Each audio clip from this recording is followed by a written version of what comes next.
live here at the Station of Decapitation with Hatcherhead. I'm Nasty Neal. That would make me terrible, Troy. It would. And we're joined by Ty Cheman, the return of Ty Cheman, co-writer, producer, editor of Slasher Days of Summer. It's good to have you back. Glad to be back, Neil. Welcome back. Yeah. I was going to say, it's roughly since the last time I've been on the show, but I've been super proud to help out with the film festivals that you've been doing and seeing all the amazing work from all these indie filmmakers and actors.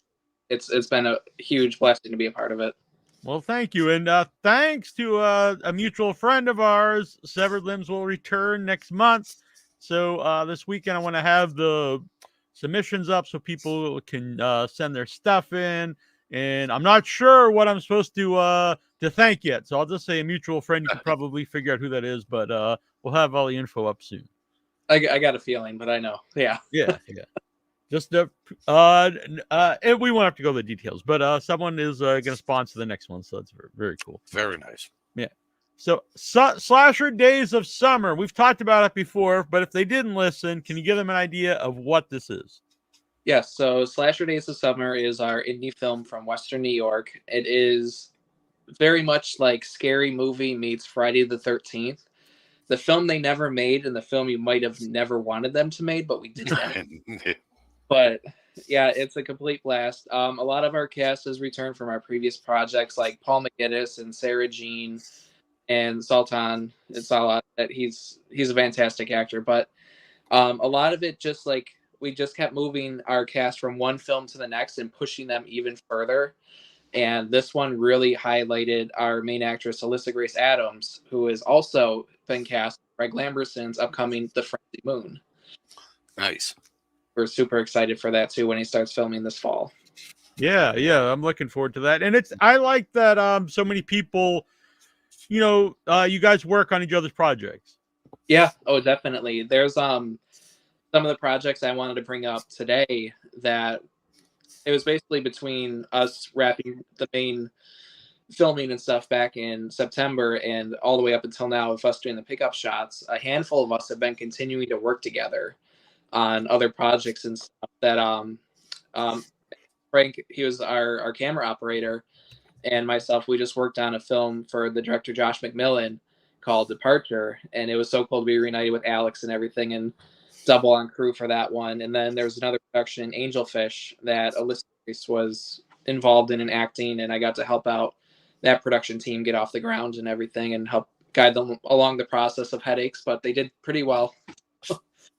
No, that's cool. Not that when I first met you, you were not that you're an old man now, but you were very young, and so it's cool that you were just like trying to get involved and stuff, and now you're able to also give people advice. While you're one of the go-to people now. That's pretty cool. Yeah.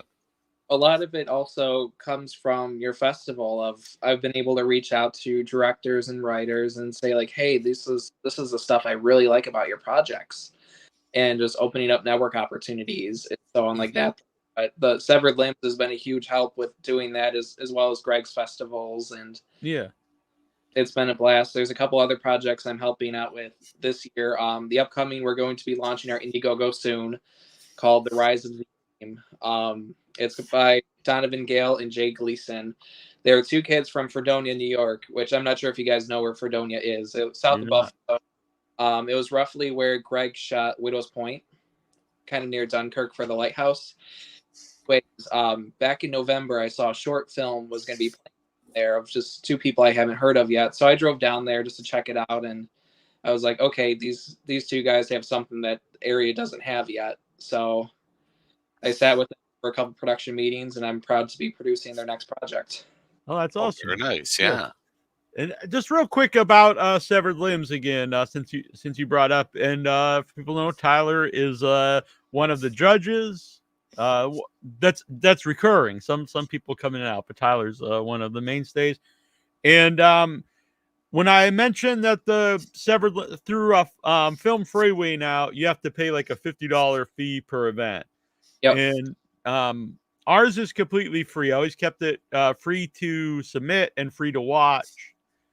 And people suggested, to charge a little bit, and I understand that, but What I always feel makes ours different is that a lot of people who don't get their stuff shown at any festivals, or maybe never even submitted anything to a festival before, they can do that at Severed Limbs. So, and I also realize that a virtual festival isn't the same, as going in person to a bigger festival. So I didn't want to charge or anything like that, and I didn't want to have people who I know only submit because they have no other platform and they think, oh, I can be a beginner guy or a beginner girl and I can submit something here. So I didn't want to discourage them because I think a lot of those people wouldn't submit then, even if they had to pay $1 or something. And so that was very cool for Greg to step up, and he's going to sponsor the next one, and we're going to keep it free. And that means a lot to me. That there's people like Nicholas Hatch who he only started making stuff specifically for Severed Limbs, and I think that's cool. Like, that's pretty wild. Yeah, you don't have to have a ton of experience. Hopefully you learn and make better stuff down the road. But I think it's cool to have a place that no matter what level you are as a filmmaker, you can put your stuff on there. And there are some experienced filmmakers too, so it's a nice diverse set of stuff. Oh yeah, one of the things I loved most was every time Andrew Gibbs would submit something, I would look for his name. I was like, yes, the icing on the cake every single time. So if you're watching, Andrew, you do awesome. So. Yeah, and then from there, he had one of his shorts play at Shawnee Film Festivals. Yep. So that's very cool. Christopher Outridge, that's how we met him. He had some great stuff. Meet. Love Severed Limbs and honored to have had Nightmare and Meet since made in 2017. Can't be submitted to most festivals in these days. So Severed Limbs. It's another thing. As long as we never played it before, I don't care if it's older. We can play it. But we're not just here to talk about our own thing. So Slasher Days of Summer. So along those lines of what we're talking about, when you first started going to Greg's festival, did you foresee yourself, like, did you want to be a filmmaker then? Like, what was your experience level like when you first started going? When I got into this Nightmare, I would say December of 2020. And basically I always grew up writing stories and stuff, and I was like, okay, I just never did anything with them. And after I graduated, I just went straight into retail work and kind of took off for 2 years. And still I met people that wanted to read stuff, and I presented my stories and everything. I started out working in haunted houses and just met the right people. That the one guy, Phil Beath, who's a special effects artist, just so happens he worked and learned under Tom Savini for his school down in Pennsylvania. And he just outreached to all his connections for me and everything like that. So I just got more involved in people that wanted to start shooting movies and producing scripts, and basically going from there. And then I worked with a couple different groups in the meantime, and it probably wasn't till I think it was 2017 when Greg saw me and got me picked for Johnny Gruesome for one of the featured extras. And then I kind of just stuck around ever since with his work and everything. He's been a huge major supporter. He's been consulting a lot of the big productions and everything that we do independent wise and stuff in Buffalo. And I want to say congratulations to Kaylin for getting to college. And everything. It's amazing. Yeah, she was just on the show recently. Yep. But yeah, other than that, it was I never submitted any of my stuff to other festivals really, aside from Greg's stuff before at the time. Like I said, this was back years ago. We did a local theater rental at the Screening Room Cafe and Cinema that's home to the Valkyrie International Film Festival for women. It was my old film, Not Another Monster Movie, which Severed Limbs played. I remember that. Or it was Thursday Night Frights or Saturday Night Frights, one of those. Yeah, we played it, right, yeah. Saturday Night Frights. At a sold-out show in October of 2019, and I was like, okay, I'm ready for the festival circuit next year. And then literally I was like, okay, we're going to start submitting to all this stuff. And then COVID happened. We're like, well, monster movie is not going to really get out to where it needs to be. So I ended up just throwing that film online for free. At that time, me and Kristen started working together, and we were already working on our film Little Green People. And we just had to take quite a big gaps in shooting schedules to get it out. And then having Little Green People submitted to Buffalo Dreams Film Festival and then winning for Best Western New York Film was a huge accomplishment. And immediately after, like, okay, I told her I want to do a slasher film next, and it's got to be funny, and it's got to have Paul in it. So we just transitioned most of the cast over into the next product and kept going from there. But in the other time, I've just been helping out acting and doing some crew work and everything for other projects and doing some consulting stuff and helping people make connections. So when you say funny, so horror comedy, and a horror comedy can be a lot of different things, but it seems like there's also, for me, I always think the horror comedies work best when the horror also works, the horror elements. And it seems like there's a lot of blood, a lot of kills in Slasher Days of Summer. There's an excessive amount of kills. And excellent. What I was doing was we had a whole handful of the local Western New York film directors, like filmmakers and things like that, be featured extras of getting killed off in scenes. And it was a huge networking opportunity of getting them on set and just seeing all these mixed people of crew working together and making some of the most bloodiest moments of Western cinema history, hopefully. The best thing was everyone had so much fun doing it. And that's always great. As much of gray hair have been starting to grow at the age of, it was still so worth it. Just so much paid off and how much fun everybody was having. So you kind of mentioned there, about the cast of the other movie coming in to Slasher Days of Summer, but how about Eugene himself as the woodsman? Did you write that specifically for him, or how did he come into that role? So we knew of Eugene, and Eugene was starting to build a presence after Greg's film Guns of Eden. Eugene's a huge horror fan in the area. He always goes to the dips in theaters, Thursday Night Terrors, and everything. Everybody in Western New York knows Eugene. So he was a huge supporter of Little Green People, and it was actually, I would say, probably 20 minutes after the theater let out, I was just standing there talking to him and his girlfriend, and I was like, I think I really want you to be the killer of this upcoming movie. And he was immediately down for it. And I was like, okay, I have a couple draft scenes all set. Let me work a story around these couple scenes that I have, and then I'll be in touch.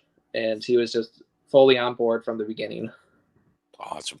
Yeah, and he looks the part. Not that I'm saying he looks like an axe murderer, but I think he's a good choice. And he also has so I think he works both as he's seriously menacing, but he also looks like a good guy. So I think it kind of adds to the to the vibe of the movies. It's a good blend. Yeah, he was fantastic when filming. Immediately when Kristen yelled action, he would snap into character and everything. And the one with yelled cut, he's just a happy-going guy that everybody knows. He was very, very making sure everybody was safe with the stunts and everything. We never swung an actual axe at anyone. It was always a foam latex kind of thing. It really we bought 2 of them to basically take a beating if we needed to. Okay. He would do rehearsals with the cast members saying, okay, we're going to do this. Let's make sure you know how to fall back properly, and this is your reaction. And he was very, very eager, but very caring for everybody that he worked with. And then he was covered in blood left and right. But so obviously, the answer is it feels great, but there's immediate support when you announce the crowdfunder, and and you met the goal early, and then people kept some and you could still submit, I suppose. But what's that feeling like, knowing that people are supportive and they want to see this come to fruition? Oh yeah, it was huge. So when we did Little Green People before, we launched the campaign in early March, and middle of March was when COVID hit and everybody shut down. So we only made, I think, $1,300 on the Little Green People one. We're like, okay, let's still try to shoot the film. This one we made $15,000 on. Excellent. Like, okay, this goes to insurance. This goes to cost and rentals. There's campground cabins that Kristen got rented out, and the same thing with, you guys will see the mess hall for the food lodge kind of thing too. Props, wardrobe, equipment, making sure everybody on the production for the crew was well taken care of and paid. Same with the lead cast and everything. But it was more of every penny was spent, even though we raised penny was spent. That I ran the finishing funds campaign, and I was super grateful that we got up to the $1,500, but still that we just went like that just to be able to. Sure. Yeah. People don't. Or maybe they do, but you know, you like you said, you raise a certain amount. It's not like as soon as you hit that amount, like you're completely like, oh, we've got all the money we need Yeah, to you're do in the everything we clear at want. that point, right? There's a lot. It comes a lot of money to make a movie, Sure. and post production and make sure people eat. Yeah. Not that they just have Slim Jims or not that the Slim Jims are bad, but yeah, I've been left in charge of the food for the pickup days, and I'm making sure everyone's a little bit spoiled. Good. I'm working on like something special for our final day of the camp and everything for an official wrap thing. But yeah, other than that, we had such fantastic people involved in the crew. My friend Holly flew in from Texas just to help out for a few days. Nice. Our producer Sherry McCutcheon drove up from Georgia to be involved and help out with the food and make sure everybody was well fed. And it was fantastic. Of like same some of the food and stuff that we'd be wrapped for the day, and no one's gonna take the leftovers. It was like always coming home from like grandparents' house with food, and just like this is for lunch this week kind of thing. But yeah, it was such an amazing experience. I was super glad that Greg came on set about 4 or 5 times, and just a huge thank you to the whole entire Western New York film community and the indie horror film community for helping out, and especially like having Chad Ridgely involved in the cast. He was super excited and he flew out to be a part of it, and it seems he's put a good like foothold in some of the productions in Western New York now. So we're very happy to have him involved. Oh, very good. Have you made Greg proud with the audio? Make sure that the sound is clear. So I'll send him. I sent him a couple test files, and I said, okay, this little scene is what I call rough cut 1 file, which is just the timeline. And then I'll say, okay, here's a scene from rough cut 2, which is the color grade. And then I'll just say the read bubble. And then I said, okay, here's the rough cut 3, the audio test and everything, which there's still some more audio work and stuff to clean up. Some of it is I just have to basically, they're on like one channel and I just have to fill both channels. But other than that and stuff, the audio work itself took about probably 2 to 3 months to go through all the audio files. Wow. And stuff like that. But when we played it on speakers, it sounded fine. I know he told me he was listening from a shitty laptop.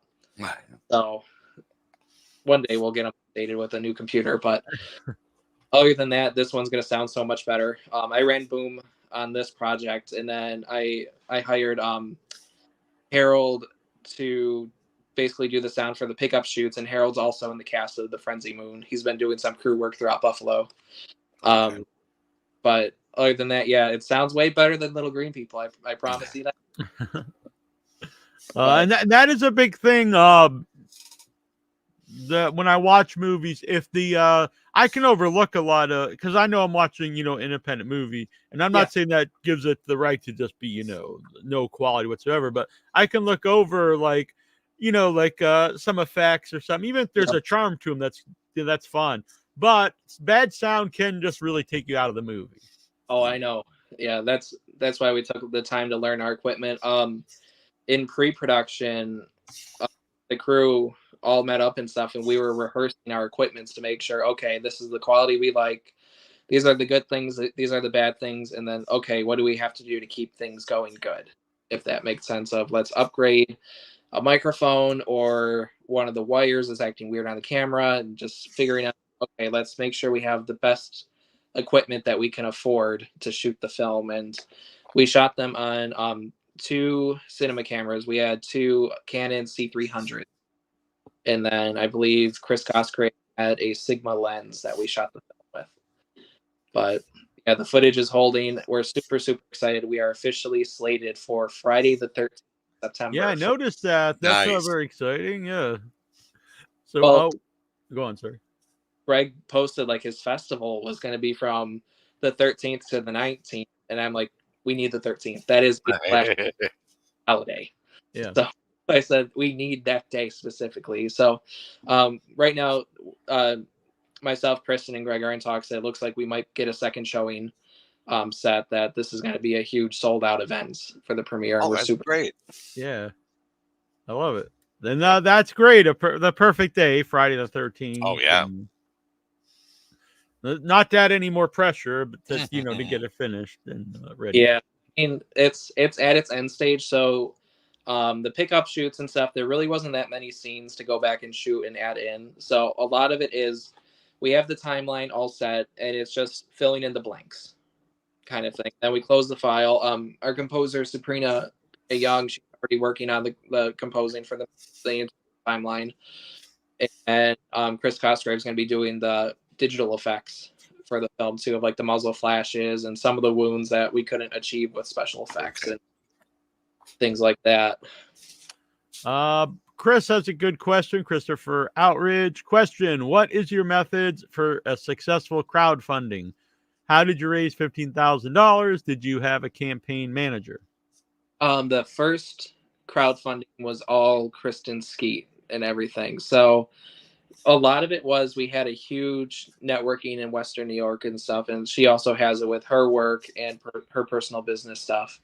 And it was just reaching out and just constantly emailing, tagging friends, so on like that. And every single time, which I've noticed too with some of the indie directors and filmmakers, is they've been putting like a special like thank you post even on social media, Facebook, of thank you for film, and that kind of like gives you a personal little shout out kind of thing. And then your friends get, I want that kind of thing.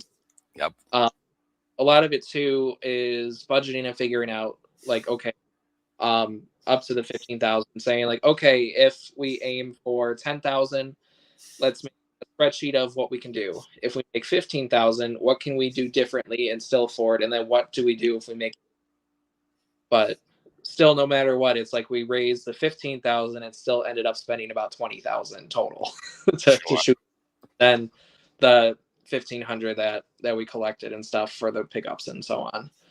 But no matter what, this was an expensive film, but I'm so grateful for everybody that was involved and helped push it through. Yeah. But the best would definitely be networking, I would say. Yeah, and a lot of the networking just takes time. Like, not that you go to the festivals with the idea of like, oh, I'm gonna know these people, and get my name. But similar with me being involved in the movies. For Smash, we didn't do Without Your Head for years with the idea like, oh, and then down the road I'll ask a bunch of people on the show for a favor to do the movie. But if you're out there and people like you and you're social and stuff, sometimes they'll help you down the road. And yeah, the Once and Future Smash, a huge hit at the festival. Everybody loved it. Everyone loved the two films like back to back and everything. They showed the documentary first, and then they showed the actual. Yeah. Oh, okay. I still not seen them. Yeah, I haven't. I'm out of the loop on that. They were amazing. At the end of the actual film, it cut to black, and I just shouted touchdown in the theater. Yeah. Luckily, I was like, it's the same room of people that just watched the documentary, so I'm like, I'm glad. Yeah, they get it. Yeah. Yeah. I hate that dick of a heckler in a movie theater, but I'm like, this is the and I'm like, I got to do this. He's like, you got to do this. Yeah. So it's interesting. Slashers never went away, but I have seen I think a rise in new slashers in the last 5 years. So nice to see too. Yeah, Art the Clown and Violent Nature, Slasher Days of Summer, but it does, and I wonder what that is, but I do think it's probably people who grew up with them and now they're of age to make their own. Yeah, everyone, so I'm only 30 and stuff, but growing up in the 90s, watching Friday the 13th scared the hell out of me. My family would want to go camping. I'm like, no, there's a crazy maniac in the wood with a machete, and man, what's wrong with you people? Yeah. That's the thing. It's one of those fears that stuck. That I saw Jaws when I was 6 or 7. Swim in Lake Erie. I will not do it still. I don't like deep water and the whole thing of something coming up out of the water. I just don't. So our mom's the same way. Yeah. Troy and I mom's, yeah. That affected her. And Annabelle, who's not here tonight, but yeah, she ever since she saw Jaws as a kid, she has like an irrational fear of all different water. Yeah, it took me the longest time, like as a kid, like going to the pool at school. Like I can't do the deep end when I was. I could do it now, but yeah, it's one of those things that if I one day make a movie that traumatizes someone's life, I'm happy because that means yep, you've done your job then. Mentally, that's what I want. Yep. One day, Slasher Days, I just want everyone to have. It was a story that was meant to, for literally, the reason I write films and stuff is like to give people mental escapes, and I feel like if I could do that for someone, then I achieved what I set out to do. So this one, I just want everyone just to go see it and have fun with it. It's a fantastic cast in there. Everybody was feeding off of each other, perfect for the comedy. Even Eugene as the killer had a lot of funny moments too. Right. And yeah, like I said, Eugene's been taking so many bigger projects now and commercial work and everything. Though he's going to be someone big in the film community, and I'm so glad that we at least got one movie with him. Yeah. You might not be able to afford him for the sequel, but you got him in the first. You could say we knew him when. Yeah, or you got him under contract, so he's forced to do the next. Oh, me and Kristen are agreed that this one's just a standalone film. Oh, okay. So, with all the added shoots, we really wrapped up and made the story that we wanted to tell and everything. I want Eugene to be noticed as the woodsman and everything, to join Art the Clown and Chucky and all these Chucky's been older before, but but for him to join this new wave of the 2020s of horror characters like that, I think he's going to hold a very strong place in time. Yeah. And that's interesting because a lot of people do go in with the slashers, like with the idea of like, we're just going to keep making these. But I like that you have one and told our story, you tell your whole story. Move on. Yep. Because like I did my first zombie film when I started out, and then we did our alien film and then our slasher film. And then I have a couple different stories I'm going to go with on my end, and Kristen's doing stuff on her end and everything. Very but good. My next one is going to be a superhero comedy. Oh, interesting. Yeah. I thought maybe a cannibal movie or something, but all right. Superhero comedy. My first film, which I call it my garbage film because it's hot garbage, basically. It's a lot of that on YouTube. Out of nowhere, it spiked to like 170,000 views. And I've been getting a lot of comments, and it's because I put that online from years ago. YouTube analytics says it's somewhere in the Philippines that all these views are coming from. Oh, really? I don't know why. So, anyways, because I've reached so many views, so many subscribers, so many hours watched, I'm almost able to monetize now. It's literally only 50 subscribers away, and it's been growing every single week. So some of the people have reached out asking if we're going to shoot a sequel to it. I'm like, if this thing continues to keep going, I'm like, I would absolutely write the sequel. Yeah. Get it shot properly, and not like how I did 10 years ago with the DSLR camera and not knowing what I was doing. Okay, hire the crew, get the locations, get all the insurance and everything. But definitely down the road, that's something that I most likely will be revisiting. Oh, that's great. And what is the YouTube channel so people can subscribe? Yeah, get that extra 50 people. Oh, I will. Yeah, it is Fuzzball Productions. Which is a great name. What's the origin of Fuzzball Productions? I had a cat Fuzzball for about 6 years, and she used to pee on everything. Yeah. I would home from projects and other films covered in blood, and I would just lay down all just worn out, and the cat would just immediately want attention. So all my animals and stuff have grown up around my film equipment and everything, so there's severed limbs and body parts and props all over the place. So I figured after my cat, I would just name it after her, kind of thing. I like that. Yeah. Chris says, "Stranger That's a Goal." Mine too. I believe I don't know if he meant to make one or to make a bunch of them, but his movie is he's trying to get made is Teddy Cuddles, about a killer teddy bear. That is awesome. I like that. Yeah. Yeah, he's a really good guy. People should check out his work as well. Awesome. Or if he just wants to go around and pee on everything and mark his territory. Exactly. Could be that. Yeah, I shouldn't say this on the show probably, but I've said it before. But back, and not so much anymore. But I used to, every time I'd be in a new city, I used to like to go pee outside in the city, where whatever city I was in, and See, yeah, like, those territory right over here. Yep. exactly. I don't You maybe got it a was little after I cat stopped or drinking. wolf in you, you know. Yeah. I remember some of my film friends and connections know I lived just above Salt Lake City for a couple months a couple years ago, and I ended up driving back to New York with 4 animals in the car. But at one of these rest stops, it was somewhere like on the outskirts of Ohio, and literally there's a sign in the men's bathroom. We just stopped like just to go to the bathroom and grab some snacks and continue driving. It was saying like, oh, like please stop peeing on our toilet seats or we will have to permanently close down the restrooms to the public. I'm like, well, Oh man. hey. So That's but so weird. yeah, I was like, I think I took a picture of the sign too, because I'm like, well, I'm gonna try to iCloud and I'll try to send it to you or something. But I was like, what happened to this restaurant that I'm upset over this one customer? Oh yeah, somebody was doing the water whiz in there, and they were like, nah, Yeah, can't have this anymore. no, not at all. But yeah, other than that, a huge growth in the Western New York film community. It just seems like I was talking with one of my other actors and stuff, Mark Bogomol, he was the main actor for Not Another Monster movie, and he played in Little Green People and Slasher Days. And like, there's like a huge generational thing going on right now amongst film communities, even like throughout the country and the world. Is like 10 years ago, like there was an established film community in Buffalo, but it wasn't anything like this. So it's like being a part of it for this long and seeing a completely new wave. So like 10 years ago, there's Oh, I maybe bet. like 6 or 7 directors in Western New York. Now there's like 40, and we're just Wow. like yeah, like everyone's growing, and a lot of it is just people making names for themselves, kind of just pushing through, which is awesome.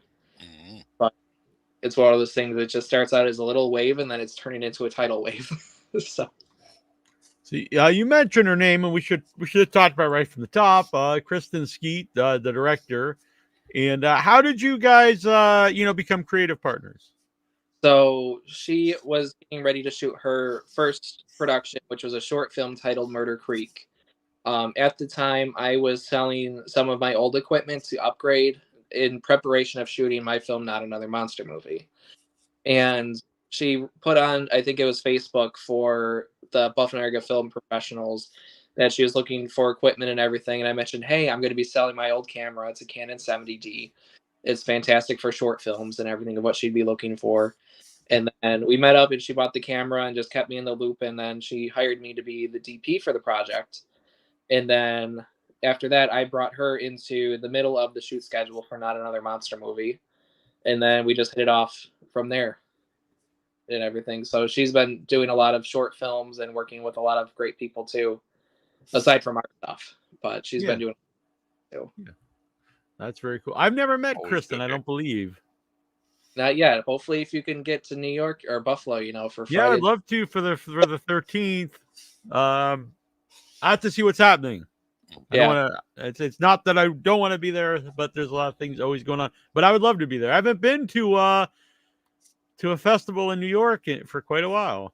Yeah, it's been a blast. Like even one of the friends we made, Patrick Devaney, because I know he works with I think it's the. Correct me if I'm wrong. It might be the Long Island International Film Fest or something.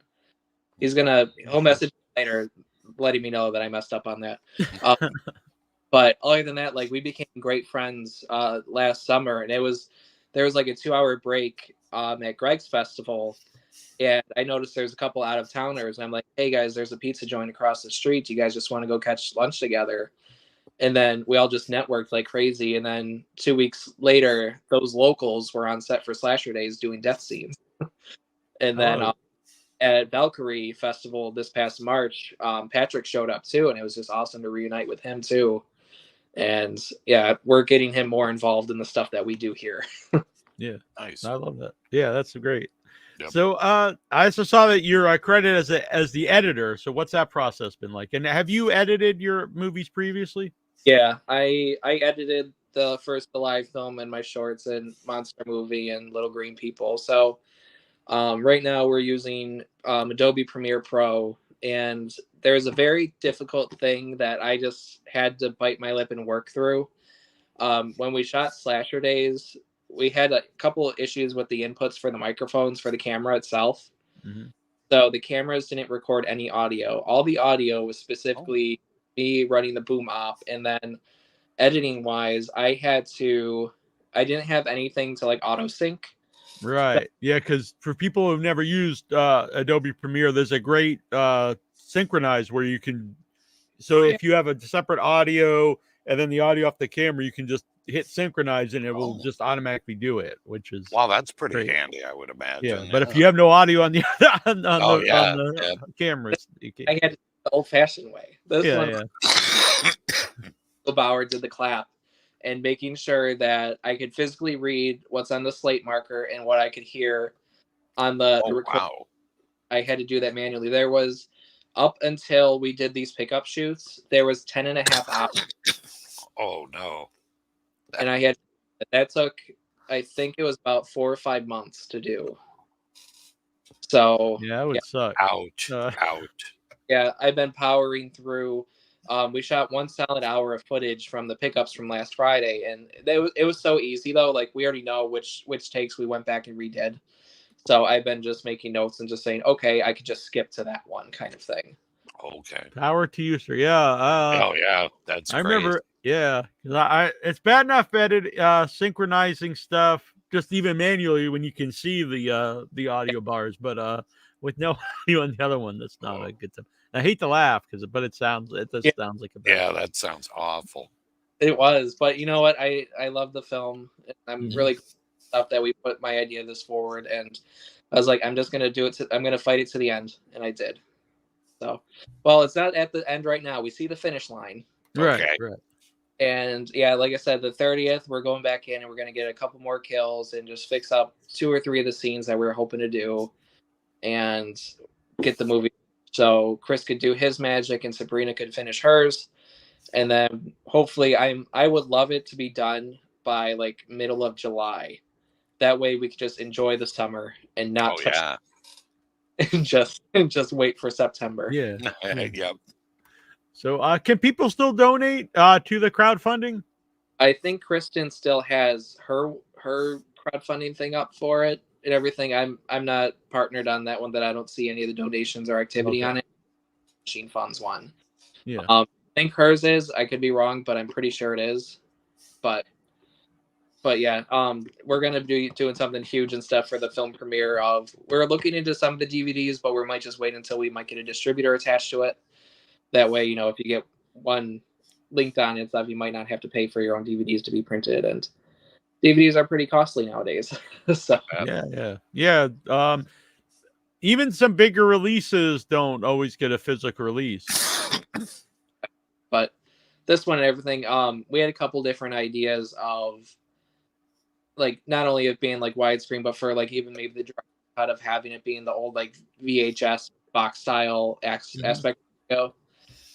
Throwing some filters on there to make it look like you're watching off a VHS tape, but yeah, for now our like fun editing and just having a film ready that we're happy with. But no matter what, so glad that the notes on the rough cut or the working cut right now are stellar and everything. So our practical effects and our blood splatters that we use with the blood pump, it's going to make everyone go crazy. So, nice, very good. Yeah. So I do have the trailer here. I think I'll probably play it after the interview. We'll play it. Okay. Yeah, but it's very cool, and people can watch it off through the Facebook group, facebook.com/Slasher Days of Summer. But we'll play it here in a little bit. But so I also saw that Hope Mulebar, who I also met at Buffalo. She was one of the makeup artists. Yes, I hope that teamed up for makeup and everything on the film. So I knew she also came from her zombie background too for her special effects stuff. And that was always the plan, was that she'd be the special effects artist and then I would be the one advising to make sure like, okay, add this here or do this here just to make it a little bit different and help you make the molds and so on though. But she did fantastic. Every blood pump you see in the film, she was behind the pump. So whenever, hopefully we get a couple people grossed out though, but that is art and everything. She's done pretty amazing at it. And then, all the makeup and stuff on the cast, and she did really cool. I remember meeting her at Buffalo, and she was a teenager at the time, and she had her short, and was a short, or was maybe a feature I think it was a short at the at Buffalo. Yep. And it was really impressive for any experienced range, but it was definitely impressive for a pretty young person. Oh yeah, definitely. And so it's cool to see that she continued to work in film, and it's cool to see her involved. Oh yeah, they just did their one production, Jane and the Brain, that her and Alex filmed together and everything, and Alyssa Grace Adams also stars in that too, as well as Gabrielle Nunzio, who's in the preview for Slasher Days of Summer. Okay. So I'm very excited to see their film. So after the 13th, at Greg's festival, what's a new one for called? His new festival? It's fantasy. Yep, Amazing Fantasy. Amazing Fantasy. There we go. Which is a great name, actually. After that, do you plan to go to more festivals, or you also talked about maybe getting distributors? So, like, what are the plans? I know Greg has some connections and stuff of distributors that are going to be present at his festival. Kristen has a list of festivals she wants to submit to. I have a list of ones that I'm going to submit to. And I intend to be traveling with the ones that I have submitted and everything too, like the Boston Underground, things like that. And Renegade I'm going to submit to, and then a couple of them throughout the Midwest and the East Coast and everything though. But I do plan on being present for them. It's more of just, that's the hard part is the process with Film Freeway is you submit the film, but you don't hear back until the confirmation date. And then a lot of it's like, okay, I have a month to book my plane ticket and start working on that instead of saying like, oh, I'm going to submit to Sundance today.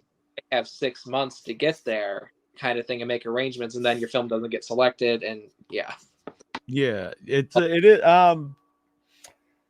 Also, like some festivals want like the different premieres, like the world premiere. Well, you already have the world premiere, but like the different location premieres, and so if they get that, then it's just a lot to think about, where you're going to submit it, and also the idea, like, well, if we don't get into, if I submit it to two that are around the same time, like I might not be able to travel to both of them. But if I knew I wasn't if I knew I was going to get in one or the other and not both, like, you take the chance. But then if you get into both and you can't go to both at the same time, or which is hopefully the benefit. So like if we get picked for two of them, I'm hoping I could be at one person and Knip at there the you other. go. That's that's true. Yep. Yeah. One of them we're definitely going to be submitting to Smodcast Film Fest. The submission's open for the following season once we have our file all set and done. And this sounds like a movie that would fit that like vibe, I think. Oh yeah. Or in like Trauma Dance and things like that with all our extended friends. But yeah, we're gonna do 2 or 3 local screenings after for theater rentals, and then we already know we're submitting to Valkyrie for next season for next March too. So Slasher Days of Summer will still be shown throughout Western New York for a good chunk of like the foreseeable future. Yeah. I'm going to be, like I said, traveling around and just making sure that I attend as many of these festivals as possible that we get accepted to, and just making connections and everything and helping other people out. Yeah, it's important. You get your name out there, like you said, connections, maybe, people that you could work with down the road, or you also just, if you have a relationship with the festival, you can go back another time. There's lots of benefits to traveling with your film at the festivals. Yeah, even like that's how we met Chad Ridgely. Was his films self-isolated showed at Buffalo Dreams, and that's how we met Chad. And then he threw money towards Little Green People, and then, like I said, we just stayed in touch, and he wanted to be involved in Slasher Days. Then he flew out just to have a couple scenes for a few days, and then he left and went home. By the way, this is unrelated, but what is on your mug, Troy? Oh, it's Knack McFeagle. Oh, nice. I don't know who that is, but it's very cool. They're from Terry Pratchett's books. Oh, okay. From the Discworld. All right. It's very cool. I kept noticing. I was wondering what is on that. They're little 6-inch tall, like Scotsmen, and they steal and fight and swear and drink. So he's like life size of the mug. Yeah, pretty much. Yep, that's Rob Anybody, the leader of the Feagles. That's cool. I like that. So and their motto is, they can take our lives, but they'll never take our trousers. It's always good. It's a good motto to have, I think. Yep. Yeah.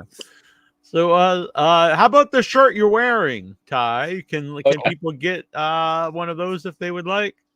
So these ones were the special order ones that we got for the casting crew. We're talking about another design to have hopefully for the premiere. We're just more figuring out the money and everything right now. And I was talking to Kristen and stuff of maybe, getting an 8-bit. Yeah, I know some who happens to be wearing. Exactly.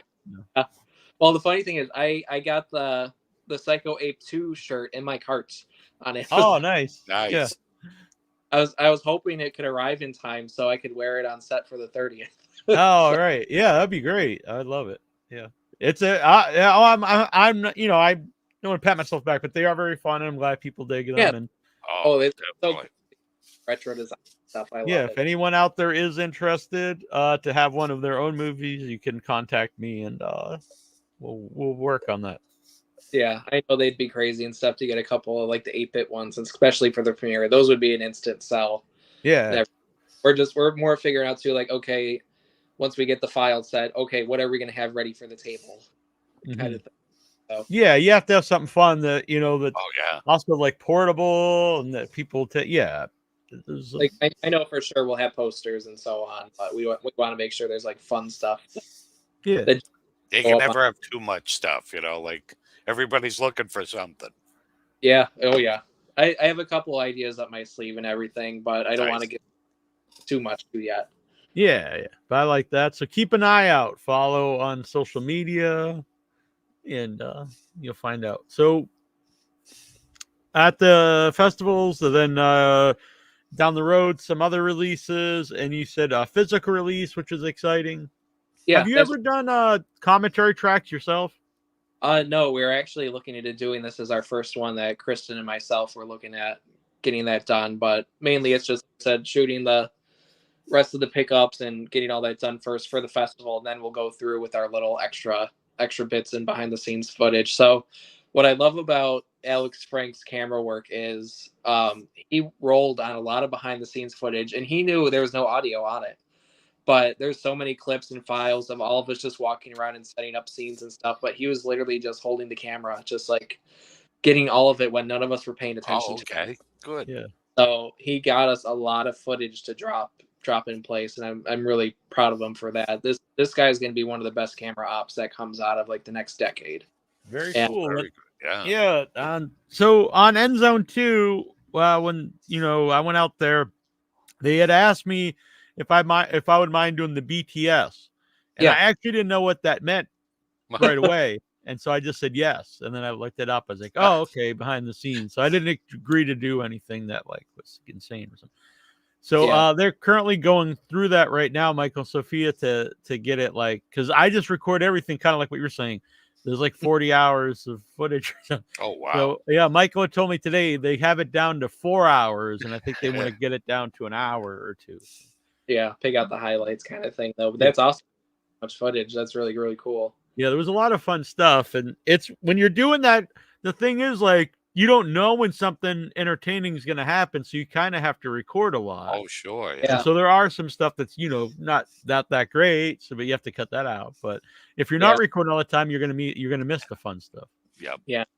There's so many outtakes and everything that Alex caught, just as like, say if Kristen yelled cut kind of thing too. He kept rolling for a couple seconds on each of them, and there's some pretty genuine moments. There's 2 bloopers that made the cut of the film, but we have it edited down so much that no one's going to know what they are, except for the actor that did it. So, but yeah, there's so many funny scenes, and I loved one of the pickup shoots that we one of the pickup scenes that we did for the pickup shoots that we really needed was the first scene I ever wrote for the film, and it's one of the funniest things I've ever written in my life.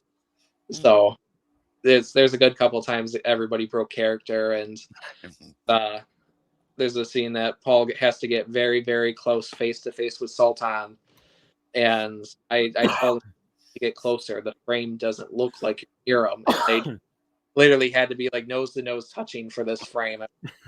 We're back at it. So I told him, all right, let's do one for real this time.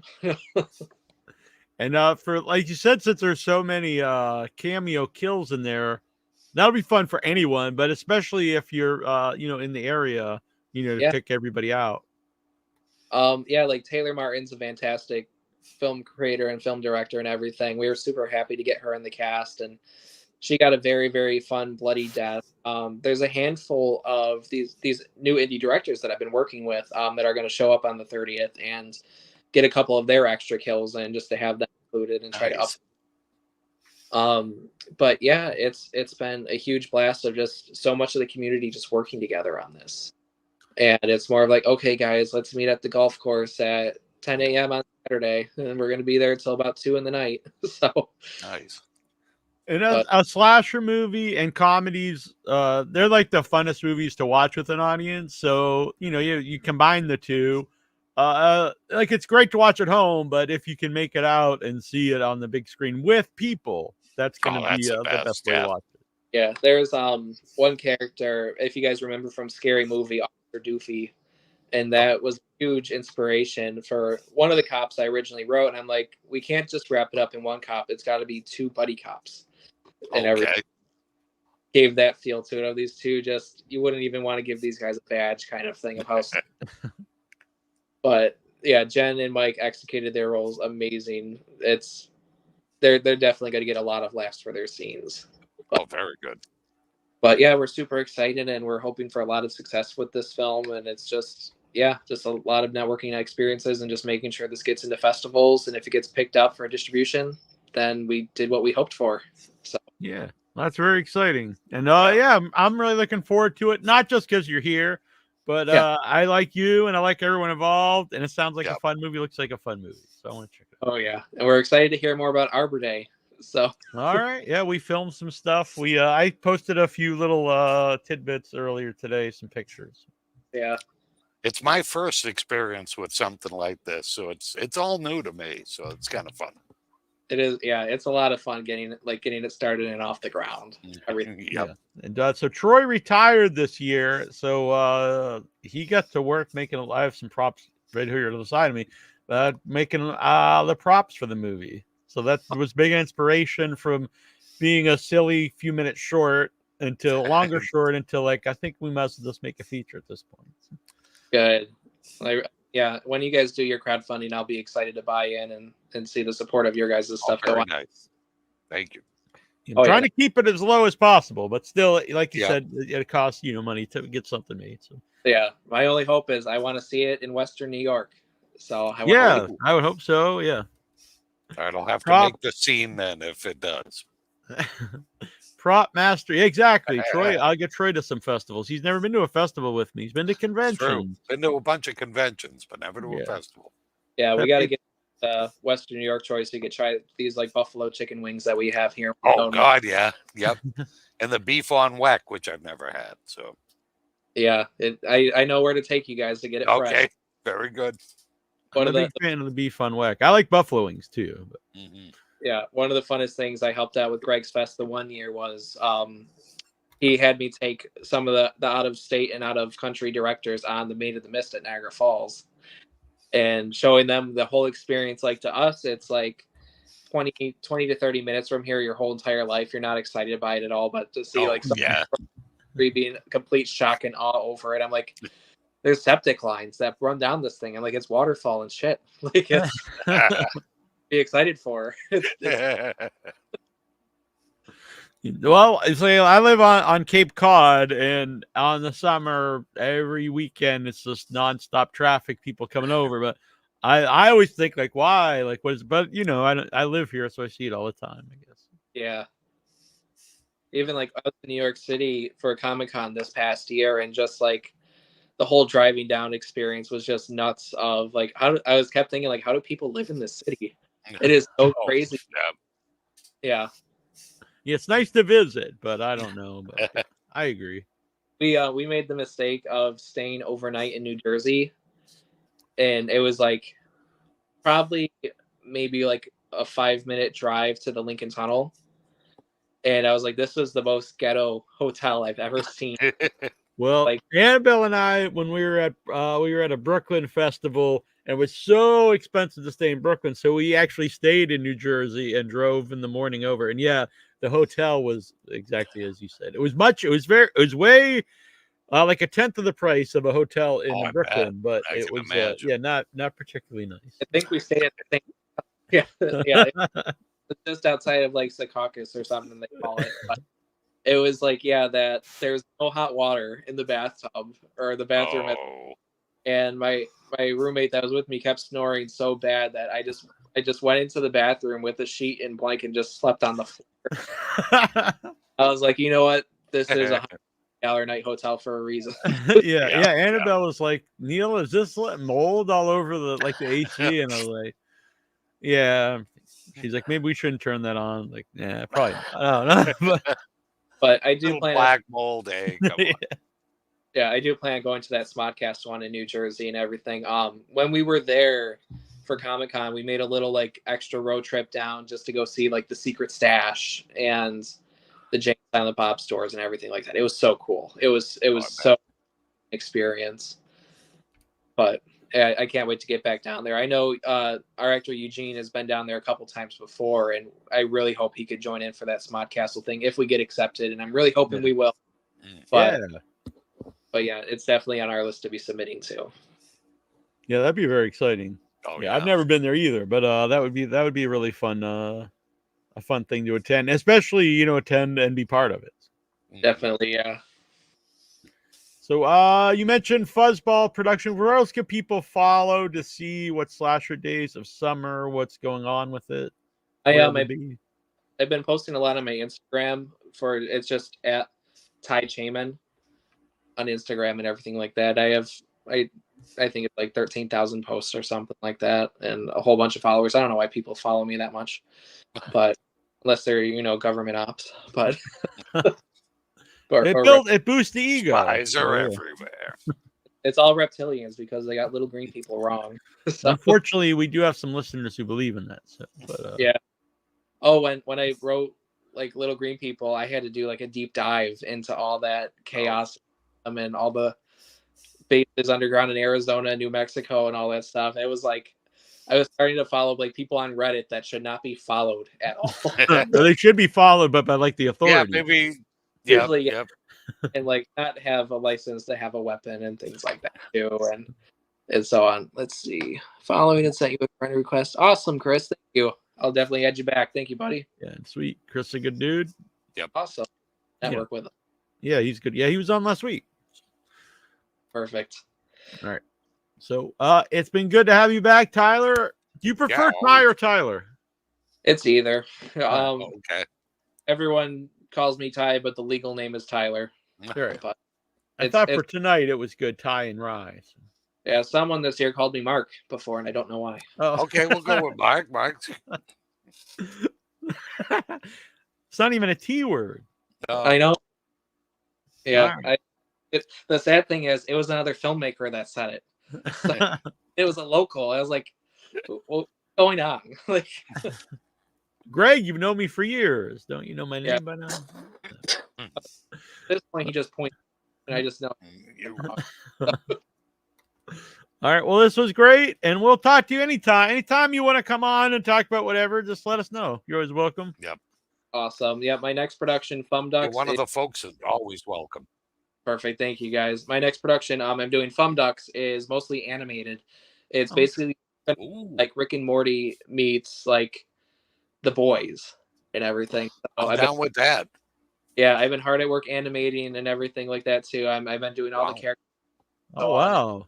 We have a studio that's interested in us renting it out in the fall time to record all the voice lines, and then basically I just go into for a year. So if I have my iPad when I go to these festivals, I'm gonna have like samples to show of the things that we've had going on. But Awesome. Do you we have have experience in animation? Did you like learn it for this, or? I learned it specifically for this, so I bought a Oh, couple books wow. on stop motion animation and actual like computer animation. I read up everything I could on the program Blender, and I realized I don't want to ever do it. I didn't. So I've been using a program called Procreate and Procreate Dreams. And I read all the reviews and everything for Apple, and it's fantastic. It's only available on iPads, and I wish it was available on desktop, but it's not. But other than that, we have all our character designs all set in place. So now it's more of just I'm drawing up backgrounds to put in for layers and everything. And then once we record the voice dialogue, then I'll start working on like the mouth bits and so on, like kind of make it more personalized to the actor and watching how they give their lines. Like we're still going to film the actors like speaking in the audio booths, but that'll help me down the road kind of thing too, of actually drawing out their movements and speeches and so on. So this is like, I wrote it as a 6-part series, and each part is maybe like 15 pages. So I'm hoping to have like the first 2 ready to show for next festival season kind of thing too. Wow. Coast, Yeah, that sounds crazy cool. Coast, I think it does, and I think he does. I'm not sure. He might. I think he does animation. He does. Yeah. He just says what, so I'm not sure if he's into Blender or if he's wondering about Procreate or what. It's one of those things, like I want to try to learn as much as possible. That way, if anyone has questions, I could let them know that, hey, this is what I struggled with, and this is why I went to this kind of thing too. But like I said, all of it's self-taught and everything, and just reading all these books, and just like my whole purpose was getting this iPad was specifically just to start practicing animation. Just to do this. Oh, that's so cool. Wow, yeah. Oddly enough, my our webmaster, who's also named Tyler, he had told me to get Blender to try to do like 3-dimensional of the 8-bit guys, and so I haven't tried it out too much yet, but I know there's a way with Blender that you can make the 3-bit animation and then like have it 3D printed. Yeah, that was the idea, because Troy got a 3D printer, so Coast is an 8-year Blender veteran. Okay. Oh, I'm sorry. I'm sorry. It's one of those things that I learned the program, but I didn't want to do it as a 3D animation. I wanted to do this one specifically as a 2D animation with layer file. Kind of doing it how like old school. Yeah, back in the day, but without, having to draw a frame and then have the big camera above you and do all that kind of thing. So I just figured I would just try it on an iPad, and so far I've been really liking the results on it. Okay, cool. It's going to be a thing once it's out. I'm just going to release it to the public and everything like that. It's Fumducks is something I'm not trying to make money on. It's more of I just want to keep entertaining people, and this is like the next chapter that I'm ready to make kind of thing. I'm totally excited for that. Yeah. I can't wait to see that. There's some cast from Slasher Days that moved into that one too for the voices. Oh, sweet. Very nice. A good handful are new faces. Gino Del Maro, he's a Western New York actor. He's in Slasher Days and a couple other local films. Going to be voicing the main character Alvin, who plays the albino panther. Nice. So, well, originally I picked White Tiger, then I'm like, no, that's in the Daredevil storyline. I can't use that. Oh yeah, yep. I had to just keep coming up with names and hoping. I would come wrote in Google to make sure nothing was attached to it. Right. Well, I think albino tiger though is actually even funnier. So I mean, albino panthers. I haven't heard that one before. So one of the best things that I've seen Gino do was a recent photo. He has like a White Tiger like jumper kind of thing of like the zip up track jacket and the pants and all the like tiger print but white and black, and I'm like, he's got to wear that voiceovers. So but yeah, it's a phenomenal cast that I have involved in that. It's going to take time, but I figured as soon as I get the books done, I could just give that my full focus and just keep working. Yeah, and that be continuation further down the road. One thing I wanted to try to do way down the road is a remake of Night of the Living Dead. It's in the public domain, but with the speed of the early 2000 Dawn of the Dead. Interesting. I think it would cut it to like a 20 to 30 minute film at that point, but but yeah, that's just something like down the road I always wanted to consider. And then there's a couple scripts that me and Richard Roundtree and they keep going back and forth on for ideas of writing stuff here, and then he's shooting it out there, kind of thing. So there's he's in England, right? Yep. Yeah, I met him too at Buffalo. Yeah, he's awesome. We love him. Mm-hmm. Yeah, really talented guy. He just sent me his voiceover lines for Slasher Days. He's voicing Alyssa Grace Adams' character's dad over the phone. So that was one of our last little touches in post-production. It's like, hey, Richard, I need you to send these lines. Just send them, and I'll put a over-the-phone audio layer on top of it. So I love it. Yeah, very good. It's been a blast, though. But yeah, I'm super grateful to be back on the show, guys. This is always anytime. Oh yeah, it's always great to hear from you. Yeah, and I'm sure when Slasher Days Summer, when it's out there, we'll have you back on, maybe some of the cast, and we'll talk about it again. Perfect. I know. Kristen and Eugene would be super excited for that too. Yeah, it'd be great. I know Paul's my regular co-star that I bring on all the stuff I do, but I figured for tonight and stuff, it'd be easy just to chat about the film. And then they're shooting Dingus Day. It's another somewhat slasher comedy film in New York right now. This is one that Paul McGinnis wrote, and he's directing with the September brothers, Michael Patino and Golden Groves. And then I have my scene with them on the 20th of next month. No, it's the 12th. Yep, for 12th of July. So I'm super excited for that. And that's just the whole thing of everyone just kept working together, and we just filled the blanks with each other in scenes. So yeah, that's great. All right. Looking forward to it. Slasher Days of Summer. Go follow Tyler. Go follow Slasher Days of Summer. Go follow Fuzzball Productions. And it'll be all good. Awesome. Right. Yeah, we'll talk to you soon. Thank you. Yep. Thanks again. Bye. Bye-bye. All right. We're going to take you out, and then we're going to show the trailer. Not take you out like with like a snipe or anything, but yeah. All right. Well, actually, I think we'll leave you here while we I should have had this all queued up. It's all good. I think we're good here in a second. All right. Here we go. I don't know do we stay on the screen for this? How do we do this? I don't know. Hide away. I'll hide away. All right. Here, I'll leave. I did not want to do that. All right, thank you guys. All right. All right, thanks. This is not professional at all. All right.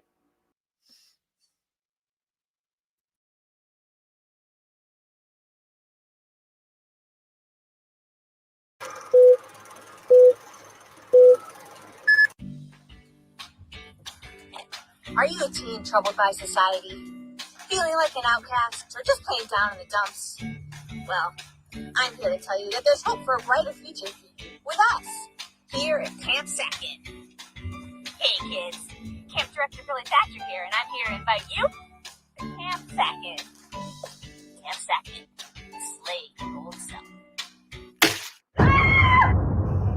Whatever, get eaten by a bear then. Speaking of scare, do you know where we are?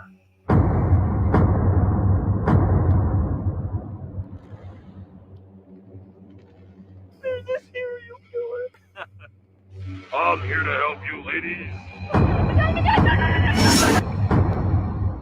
This isn't funny anymore. This isn't just some cheap, scary movie. Jesus Christ. The cursed soul of the Nowhere Killer is still with us today.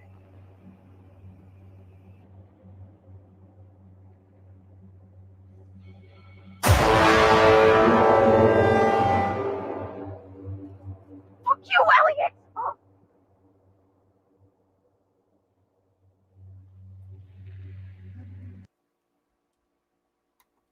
All right, 9/13, Friday the 13th. Slasher Days of Summer. Very cool to talk to Tyler. The terrible one here. He should be back momentarily. All right. I'm going to play a quick video here. This is from our music of the month, Brix'N Mortar. This is their music video, Insane Like Me. He's back. How come he's not in jail? They never found Samantha's body. I'm gonna ask you one more. That is not what I thought it was. That is actually a trailer. But I'm going to play it anywhere, but I'm just going to let you guys know this is not from Brix'N Mortar. This is the trailer, Insane Like Me, that we will be having the interviews for the filmmakers of this weekend. So subscribe here. He's back. How come he's not in jail?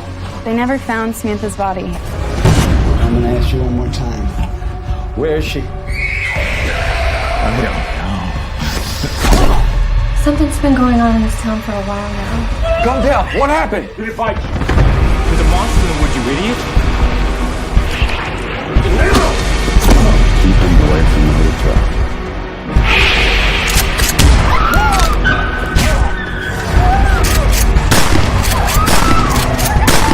Wake up.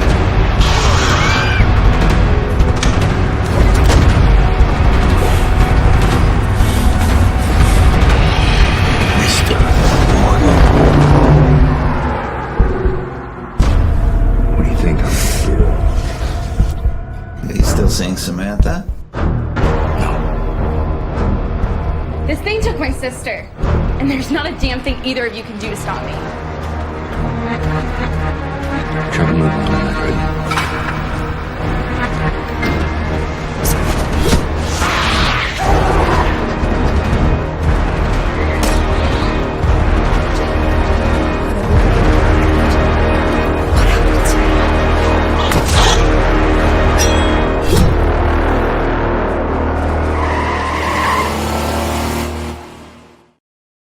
All right, that's Insane Like Me. And if you would like your trailer played on future episodes here at Without Your Head, email me at withoutyourhead@gmail.com or message me on Facebook or Instagram or whatever social media platform you use. I know we got Coast here. He's he found us on Grindr, so he became connected. Terrible Troy is back. Is he there? I don't know. I think he might have muted himself. There we go. There we go. So a little bit later in the program. No worries. A little bit later and on the show, we'll have Barrett on, who is Johnny from In a Violent Nature. Nice. Which is did really well at the box office for very low budget film. A lot of bang for your buck there. Exactly. I like that movie a lot. Yeah. We're going to talk about some horror stuff. And while we're doing that, if you would like to join us, if you would like to join the Beheading Bros, you can join us right now. I'm going to send out the link. Join us on the video. And you can talk horror with us. So don't just come on and be like, I don't know what the hell's going on. No, it's fine. Come on and talk Downton Abbey with us. Right. And horror, by horror, we're loosely horror. It can be, it can be horror. It could be I watch this bloody mess of a thing, or it could be just something weird you like to want to talk about. Yep. It could be new toys, some games. I don't know. We like the weird. We like the wacky, the crazy. We like it all. Exactly.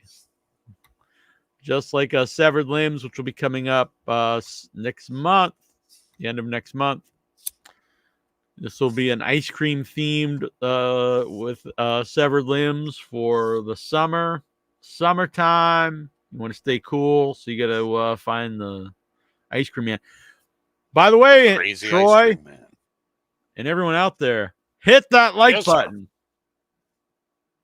Hit the like button. Smash that like button. If you're watching this on the X, if you're watching this on Facebook, if you're watching this on all the other platforms it's streaming on right now, go over to YouTube and hit the like button. If you're watching this after it's already played, go to YouTube, hit the like button. Subscribe here on YouTube. You can also help support the show and join the new membership here on the YouTube. It starts at, I think, $5 a month. You can join the Nation of Decapitation And there's all kinds of fun little perks. There's some little 8-bit guys you can use as emotes here. And the main thing is, though, you're going to be helping out the show. That's the important part. Yes. It will help us out. So if you like the show and you'd like to help cover the expenses of the show, because we keep it all free here, you can do that. So let's see. I saw that they have a Candyman board game coming out.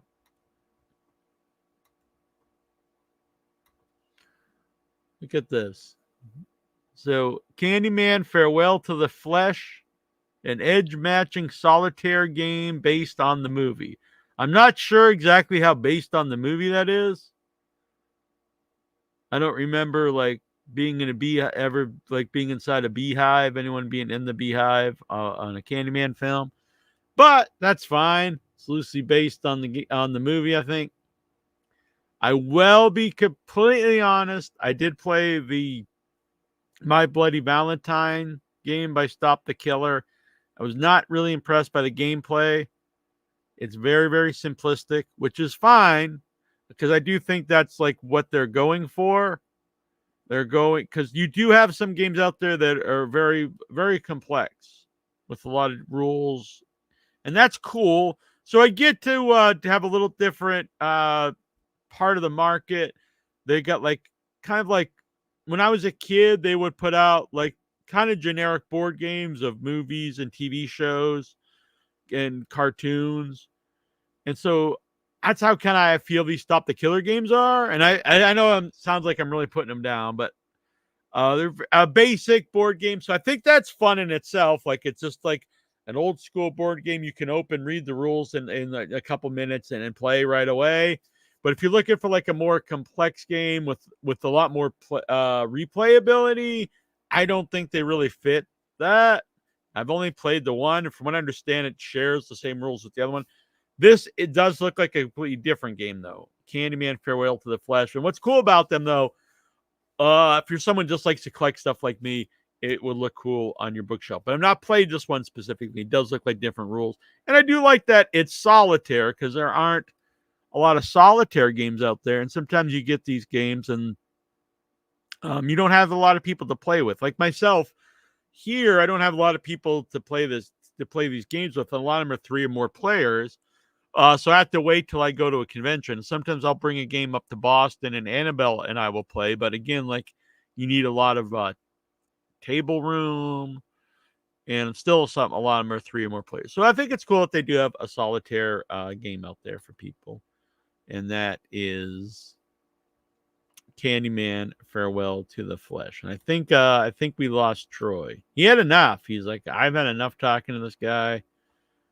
I talked to him, in life for the last 48 years. I guess I wasn't talking when I was a baby, but I understand, no problem. I would join, but he's got Star in the background. But just remember, folks, in the future, after the live guest, we'll probably take calls. So if you would like to in the future, we're going to start doing this more regularly. If you'd like to Zoom in, it's not Zoom anymore, but if you'd like to video in here on StreamYard, it will be fun. I would, but house is noisy. Coast, he says, just try anyway. Pepe says one day. Well, we'll get brave enough. There you go. They need a Necronomicon board game. Very true. So we filmed some stuff for a teaser for Arbor Day, and that will be up in the near future. It's going to be part of our crowdfunder. We're going to launch a crowdfunder to help cover the cost. Things like we need to rent an Airbnb for some of the folks who are coming in out of town for everyone to stay at. And we're also going to use that to film some indoor scenes, to feed everybody, to cover the cost of wardrobes, making stuff. We have some FX artists who are helping out. If we get enough, maybe I've already bought, put my own money into buying some new equipment, boom mic, that kind of stuff. Be nice to upgrade the camera. So, there's a lot of costs. We're trying to keep this as contained as possible, but there's still, obviously, when you're making movies, a lot of costs. There's also a lot of horror friends of the show who are involved, and there actually some more that would be involved if we can get. I'm not saying they're asking for huge money, but I don't want to ask these horror names and pay them nothing. So help get some more names that you guys will know involved. It'll just be able to make the film the way we want to do it. Again, we're trying to keep it low, so it's not going to be like, $50,000 or anything like that. Let's see. Coast phone went out. I think this is excuses. My own brother doesn't want to talk to me. He's like, enough. And I think something happened with Troy because he went completely. He said he's trying to restart. So we'll get him back on here in a minute. I should have had some. I think I have one here. Let me grab one. You've got another trailer here. Gouge Away. This is from Fruits, I believe. Let me grab this. Frooms. This is from my buddy Frooms. His name is not Frooms. His last name's Frooms. But let me grab this here. All right. So we're going to play the trailer for Gouge Away. Gouge Away. Tony is about to uncover Nasty's secret when his mentor Stanley goes missing amid a hazardous narcotic gas that has flooded the city streets. Gouge Away will have its world premiere Saturday, September 3rd at midnight. This was in 2022. So it did have its world premiere at Genre Blast at the Alamo Drafthouse in 2022. It was written and directed by Jeff Frooms. It's got Matthew Rattacco. All right, so here we go. Let's watch this bad boy. It should be fun. We are going to watch Gouge Away, and if you'd like your trailer played on a future show, send it over. All right.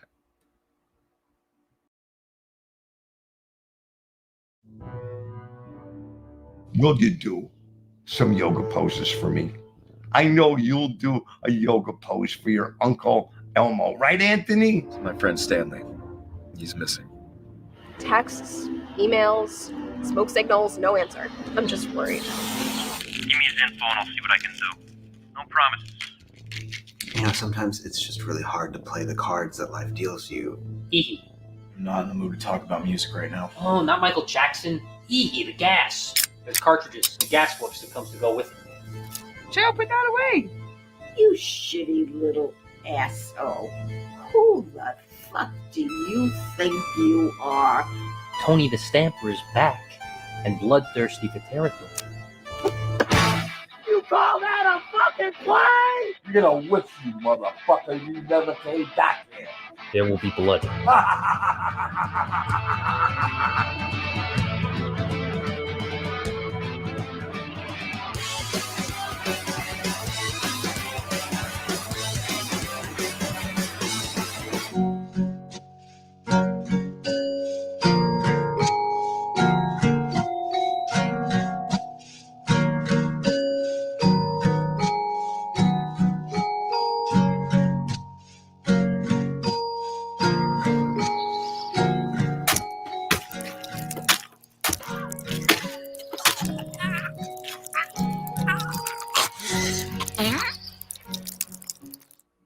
That looks cool. Gouge Away. Do it up. Thank you, Mr. Frooks, for sending that. Frooms, isn't it? I'm sorry. I like Frooks. I shouldn't mispronounce a man's name. He's a good man. I know him. I met him at Genre Blast. Frooms with 2 S's. All right. Also, a friend of the show, Eileen Dietz, who people will know from The Exorcist, the little-known film, The Exorcist. She has sent in a trailer for her film, Grandma's Cookies. Now, who doesn't like Grandma's Cookies? I like the name already. Get this ready. I'm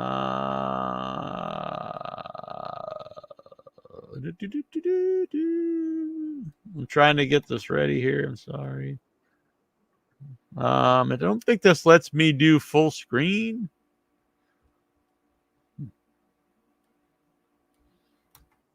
No. There's an ad playing, folks. Let me get rid of this ad.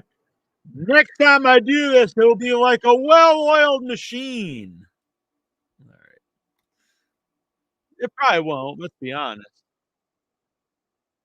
You've been watching me for years, maybe. Never very professional here. All right. This is a 5-minute trailer. It's pretty long, but all right. Hold on a second, folks. Let's get this ready. All right. We are going to get this ready. Grandma's Cookies with Eileen Dietz. I think it's just a short film, to be honest. I don't think it's even a trailer. I think it's a short film. Can I stay up just a bit longer? Now, Barrett. You know the rule. You must be asleep when Santa comes. No, it's a trailer. Do you want to know how I started making cookies? When Eileen Dietz makes a great I knew creepy just how scary grandma. Santa could be. Billy! Because Santa loved how it tasted. I suppose it's time Really good I actor. told you the truth I'm glad to see about her Santa in Claus. more stuff lately. Grandma's Just Cookies. like one of his sugar Christmas Tale. In today's episode, we're going to talk about a short film that was sent to me. All right. I see what it is. So it was the trailer, and then it's like a review of it. I won't play the review just because they might not want me to. But thank you for sending that in. Eileen Dietz. That looks very cool. Grandma's Cookies. We'll try to get Eileen back on here one of these. So I'm not sure if Troy's having issues. So I'm just going to go over some stuff, and then we'll get Rye on the show. So I saw our boy Pepe Poteet, who is in the chat here, and you can talk more to Pepe Poteet. If you just have enough of Pepe Poteet here in the chat, you can talk along with him and me, Nasty Neal, Annabelle. Lecter's taking a little break from the show, but she's still a part of Without Your Head, and she'll be on here. She's a big part of the upcoming Arbor Day. You can talk to all of us over on the Facebook group. Now we're also on Instagram and the X and these other things, but we are more active on Facebook because we're old men. No, but well, kind of. But you can go and check us out there. But Mr. Poteet, the PP himself, Pepe's Poteet, he had posted about this. It was from 2000. Look at this. I never saw these Universal Monster Coke cans. I would have bought them. They would be behind me at all times. Creature from the Black Lagoon, Frankenstein, The Mummy, Bride of Frankenstein, Wolfman, and Dracula. My boy, the Invisible Man, usually gets left out in these things, but still, you got a cool 6 folks there. I never saw these. How's it going, Ludite? Johnny Cakes. I'm good. I'm Good. It's something I've been toying around with in my head. Uh-oh, it sounds like trouble. You know how characters always come from, I'm on the internet. You know how characters always come from somewhere? Right. Any ideas who the guy in Late Night with the Devil might be? Who was the what one now? Sorry again? The guy in Late Night with the Devil. Oh, Late Night with the Devil. Yeah. Obviously, I believe him to be based on somebody. I'm just trying to figure out who. Oh, interesting. Yeah, I think he's kind of an amalgamation of like some late night people, but I don't know if like the elements of the satanic stuff. Dick Cabot, I thought. Dick Cabot? Yeah. You think he had a pact with the devil? No, I think that's.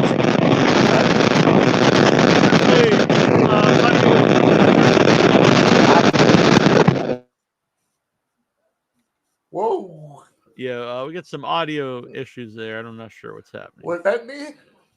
No, it was Pepe. Pepe, you got some roaring audio there. Oh, it's probably my fan.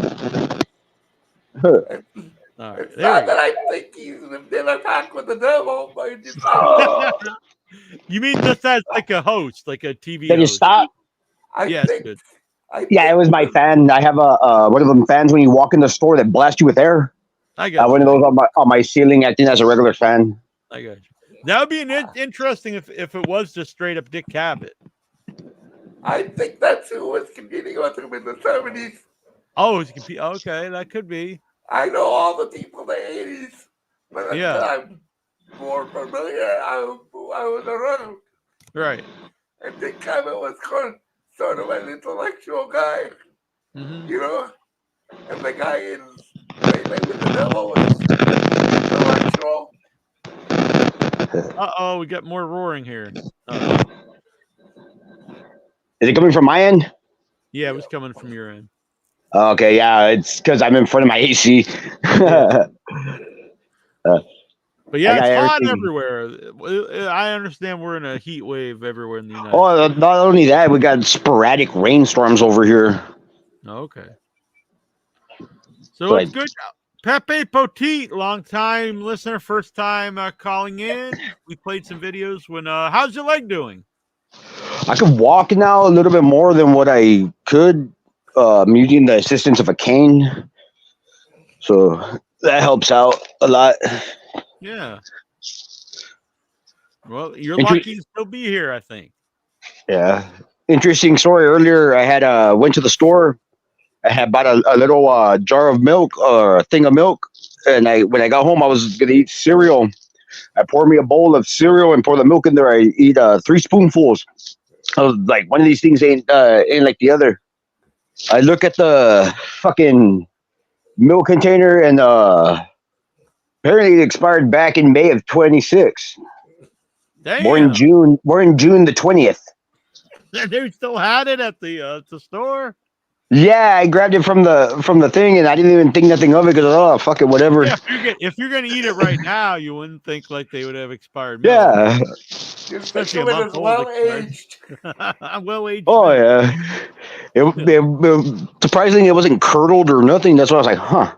Yeah. So I'm like, Hang on to that; it'll be valuable over time. It's like my humor. It ages like fine milk. that's why I tell everybody too. My sense of humor is like a shot of Everclear. It's not for everyone. So what's like the?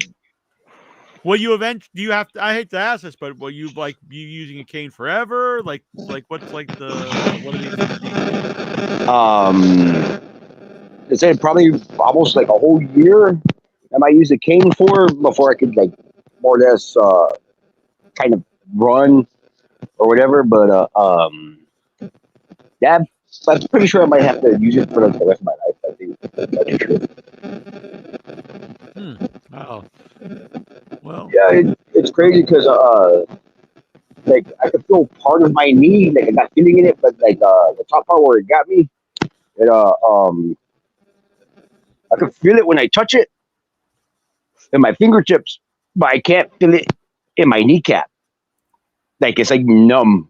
I had told the doctor about that. He said that I'll probably never ever get the feeling back in my kneecap. Wow, that's really weird. Like it just never. Yeah, because of the nerve damage. Because I guess when the handlebar stabbed me, it severed my tendons. Sure. So I was only able to wiggle my toes and kind of half-ass move my foot around, but I couldn't pick up my leg under my own willpower trying to.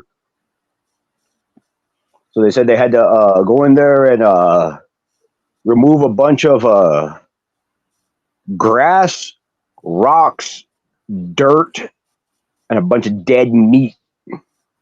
Damn. And then bore out my tendons and use PVC Teflon to rebuild my tendons. And I knew the surgery was huh?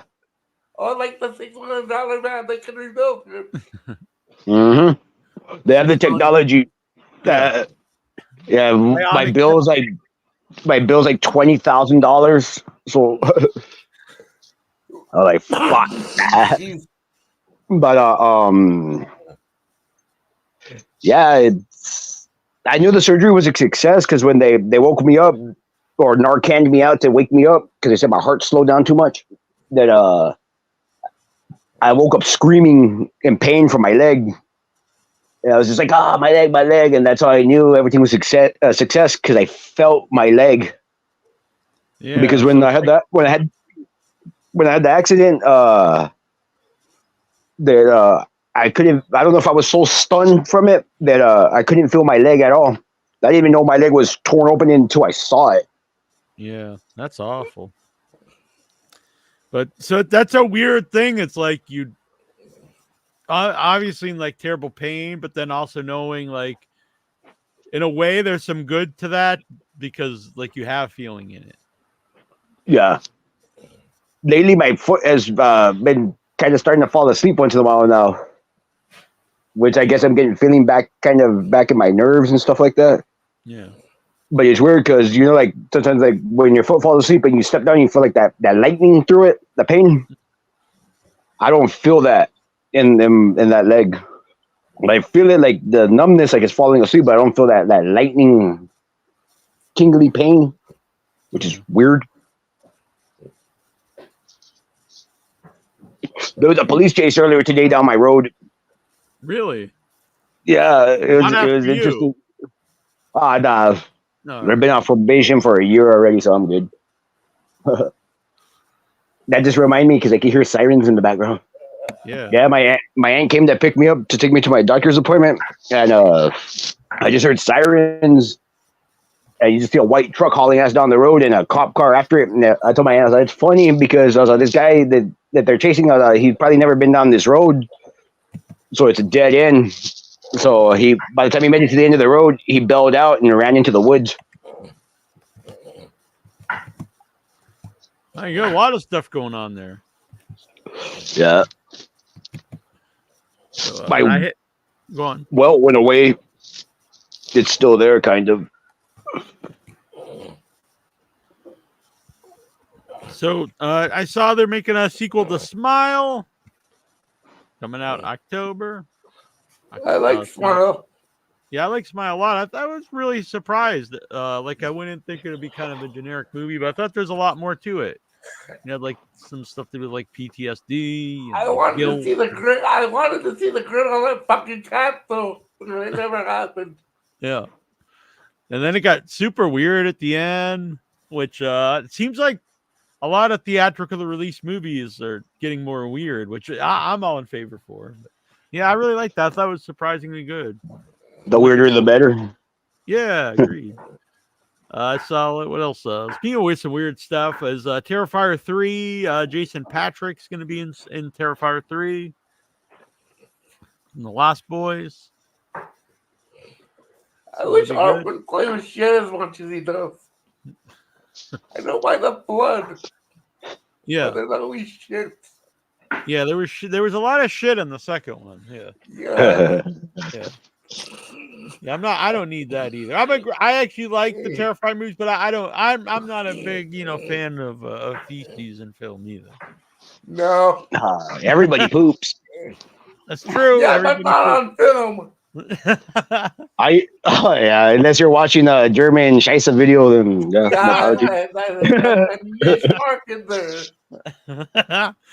that's what we're gonna talk about next. I've seen some wild stuff on the internet, man, where people use their booty holes as cereal bowls and stuff like that. Like, apparently, my friend used to work for the people that made those vomit movies. Oh, the vomit. Yeah. Yeah, I don't need to see those either. I have to admit. Or those human fountains where they drink all that stuff and they spray out like paint and stuff like that, or fart art and stuff like that, and they crap like that, literally crap like that. That's an interesting rabbit hole once you start going down that. Yeah, maybe that's what you can use the spoiled milk for the butthole cereals. I'm glad I caught on to that milk tasted weird. Like, yeah. You don't want to eat a whole bunch of spoiled milk. It threw me off too because I was really looking forward to that bowl of cereal. Yeah, Oh, what kind of just wait. cereal was it? Just wait. Cinnamon Toast Crunch. Oh, nice. Just wait and you'll have sour cream.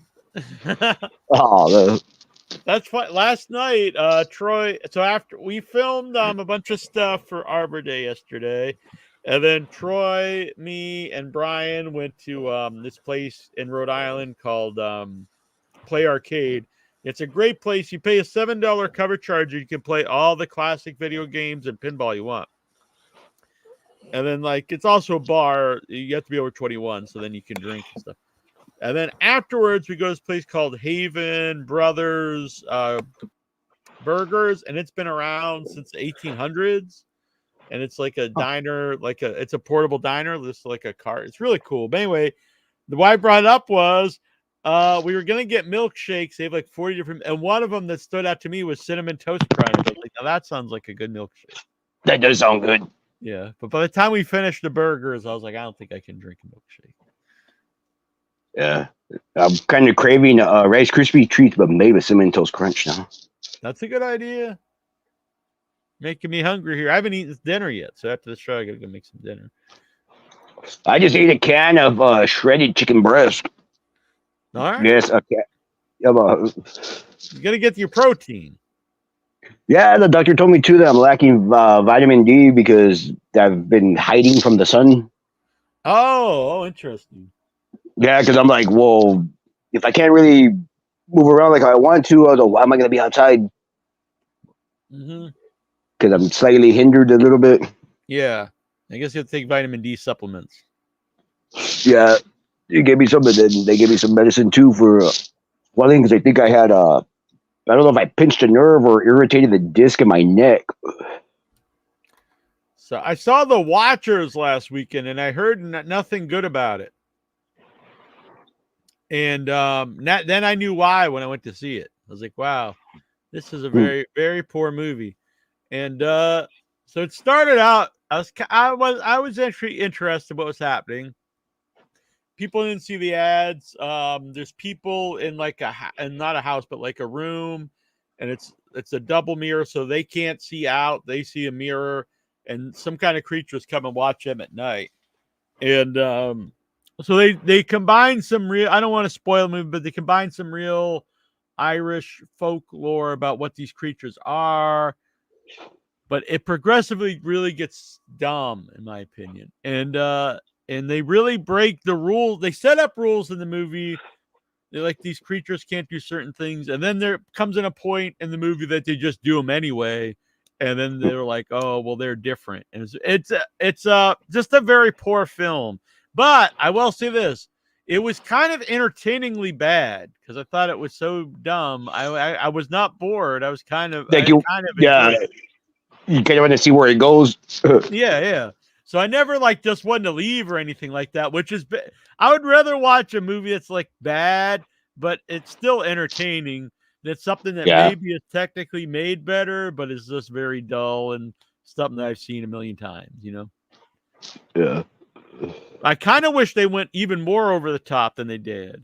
And then it probably would have. But I didn't know. I knew it was produced by M. Night Shyamalan. And when I mentioned it, there are people saying, oh, it's a nepotism movie. And I looked, and I didn't know this, but his daughter directed it. So, yeah. I mean, it's nice to help out your family, but she could have done a better job. Maybe your dad should have stepped in and you probably can make this a little better. Maybe write this. This is how you mess with people's minds. But he has a new movie coming out, which the trailers look good. But I seen that. It looks crazy. Yeah, the trap movie. Yeah, I watched that trailer too. It's a trip how that guy portrays himself. Yeah, so before that. Yeah, so people haven't seen it. There's some kind of big sporting event going on. And they're shutting down the arena, and the guy's asking one of the people work there, and the thing is they're trying to trap some big serial killer, and it turns out he is that serial killer. So they're trying to trap him, and so I'm into this. I'm curious. It was like a big concert or something like a big old Taylor Swift style concert, and they locked him inside the arena. Yeah, we know he's in here, but we don't know who he is. Right. And he's just there like, what? There's a killer in here? Like, oh yeah. So, yeah, I'm definitely interested. So I'll go see it. I mean, I go see about everything anyway, but it did have me interested. I think I know it's not horror, but Bike Riders comes out this week, and I think that looks good too. I miss riding my bike. I saw. Even though I'm all traumatized from it. Yeah, yeah. I'm sure that would be hard to get back on after the injury. I'm looking forward to it. To getting back on that bike. Yeah. I guess because I've always been risk taking and always been hurt, but I've wrecked on that bike so many times and landed on my head and stuff like that so many times, but this is like actually the worst of it. Yeah. Injury I had from wrecking on that thing. You seem in good spirits. I was I fought losing consciousness and I called 911 myself.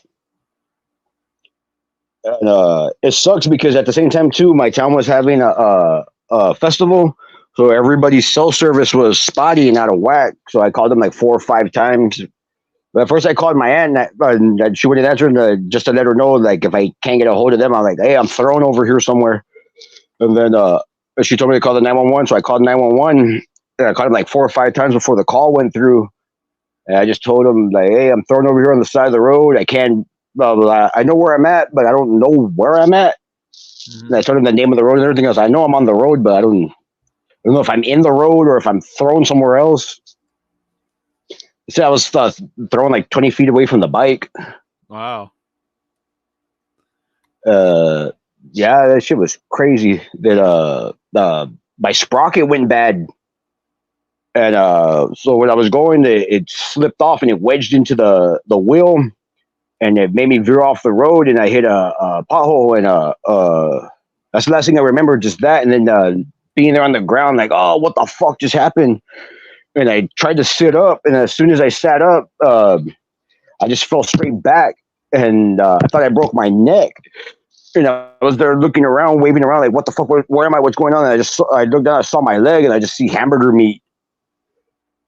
And then miraculously, I don't know how I found my phone, and my phone wasn't broken. It was in the same pocket where my knee got hurt. So I was like, huh. Yeah. Or else they would have had to take that out of your knee too. Yeah. And I called the 911, and then as soon as I let them know where I was at, I just blacked out.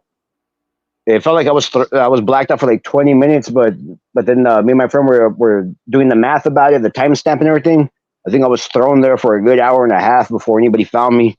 And then my aunt told me too that she passed me up trying to look for me, and so did the cops when they were trying to look for me too. They passed me up like 2 or 3 times because they couldn't find me. I was thrown there in the ditch, but I think they couldn't find me because I had a little light that flashes.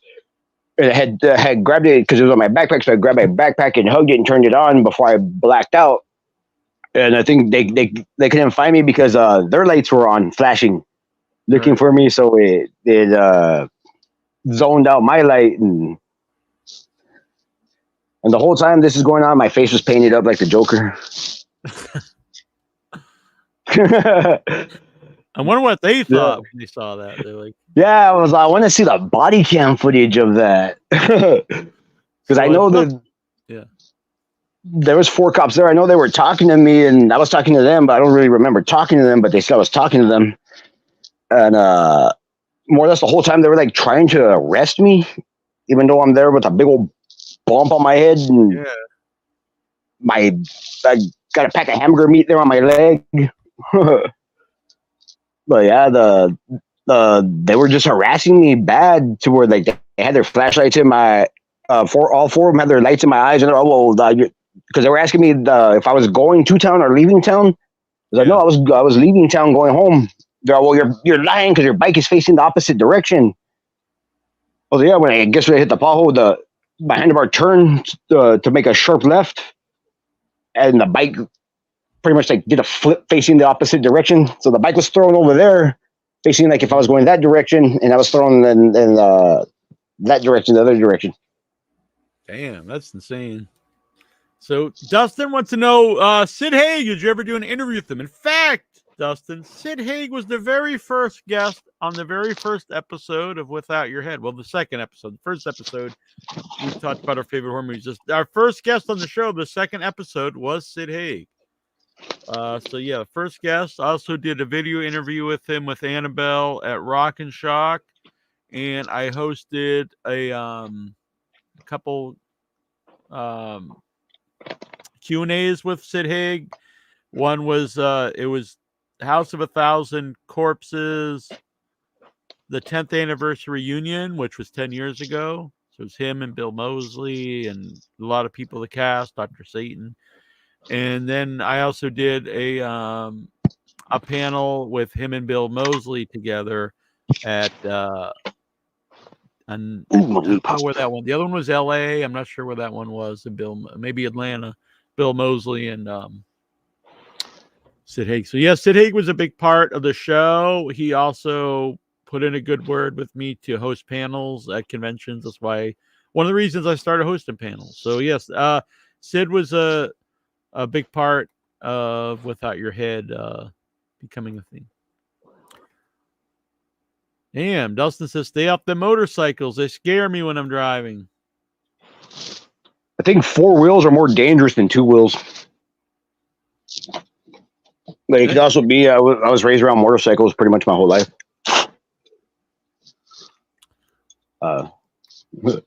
Yeah.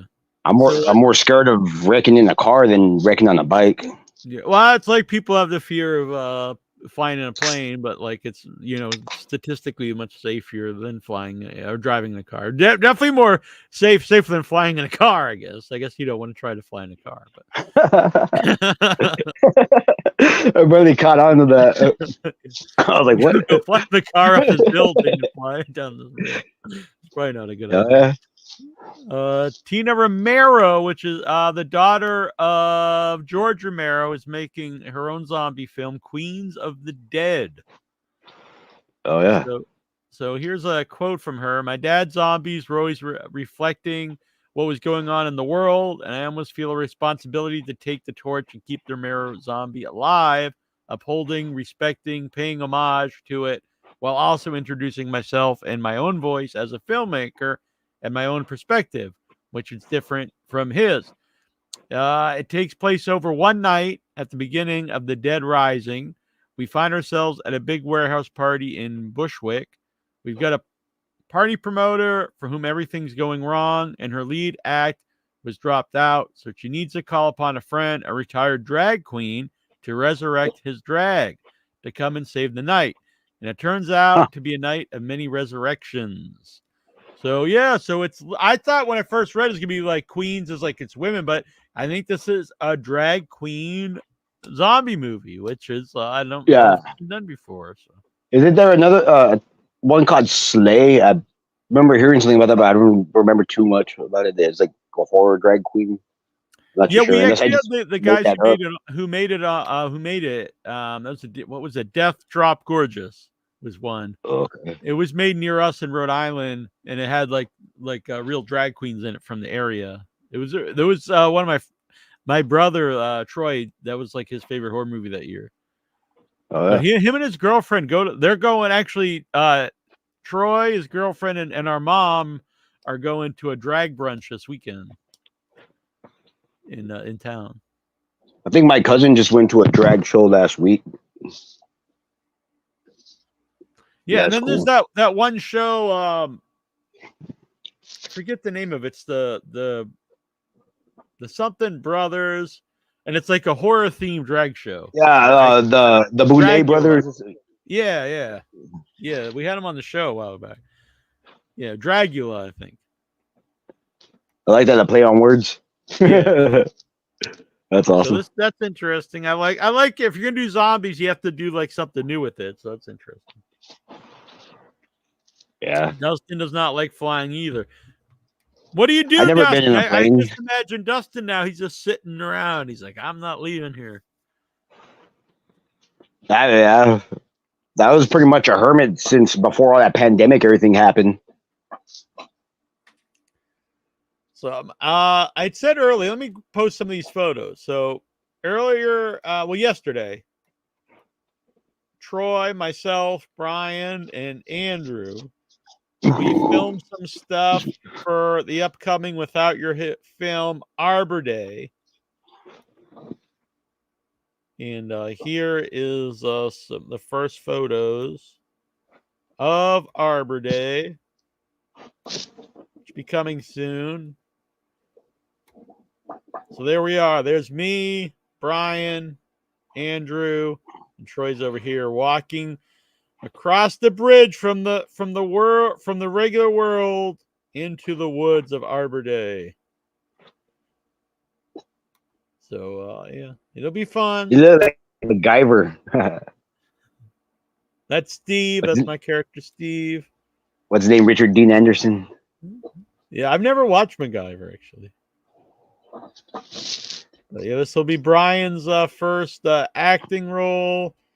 And people were wondering if this is a fake mustache, but it's not. This is his real mustache. He had this mustache. This is why we cast him. Look at that. Pretty rocking mustache. Oh yeah. I just want to go Mwah. So it'll be fun. We're looking forward to this. Troy's doing the effects. It'll be a good time. We'll have a crowdfunder up not very long from now. Hit the like button. Subscribe here. Join if you want to help support the show. And if you can't, that's fine. But share it out to everybody. Let them know about what's going on here. So it's 10 o'clock. So I'm going to get Rye Barrett on the show from In a Violent Nature. And we will be back with him. All right. So I'll talk to you later, Pepe. It's good to have you here. And we'll talk to you soon. Take care, my friend. All right. We're going to get Rye on the line. In the meantime, I'm going to show you a clip of the Sid Haig interview, and then we're going to go to Rye Barrett of In a Violent Nature. Were you happy with the ending of Devil's Rejects being, it's like really final, the house blows up and three of you guys, pretty much get killed? Yep. It was time for him to die. It just, I think it was well done. I don't think anybody's ever going to listen to Freebird the same way again. And it just was something that, needed to happen. Because, for a lot of reasons, ultimately good against evil, blah, blah, blah, blah. Of course, by the end, we're not sure who's evil and who's not. Right. But, the whole morality of it all, and, these guys were kind of bad. They did kind of screw people over and stuff. Just kind of. Yeah. But, I was happy with the way it ended. And from a whole nother standpoint, I just cringe at the idea of doing the Devil's Rejects Part 15. Right. It's like, oh my God, give it up. Right. Any chance of a prequel? I know you guys I think you guys mentioned that on the commentary track. Well, a prequel would be interesting. Bill and Sherry and I wouldn't be in it because, where they can make us look older, but they don't make us look younger. Right. And the idea of a 15-year-old Captain Spaulding is a little too scary.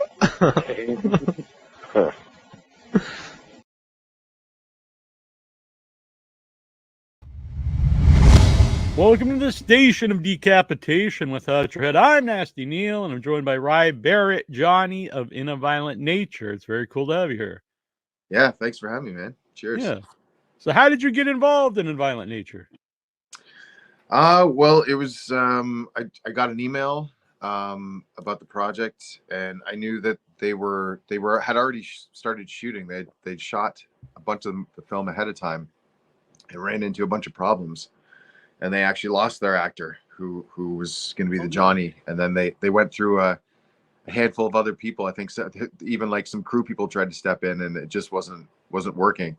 And then they had all sorts of problems. They had torrential rain and just everything you could imagine. So they had to shut down production and kind of restart the whole process. And so that's when they got in contact with me. And then I had a meeting with Shannon and Peter and Chris, we kind of just talked about the whole thing. They explained the sort of flip of the script for this, so that was really exciting to hear. And then from there, we started moving forward. Yeah. So did they have to refilm like a lot or the whole thing? Like how much of it was Good originally amount. filmed? I want to say anywhere from like 60% to 70%. Oh, wow. I think so. Yeah, they reshot everything. I think the only stuff that ended up staying in the film is like establishing shot stuff. So when you see the actual script, do they explain this all before you look at the script? Because I assume the script is unique looking, since there isn't a lot of dialogue. Yeah, I mean, it strangely is really well written still. Chris is a good writer. You can tell that he reads a lot. So it was still really well written and lots of explanation, and it was kind of more about the motivations of the walking. Whereas, he'd explain what part of the forest or where Johnny was coming and going to, but then it was more about the describing of like everything that happens in between the walking scenes, and in very, very detailed manner.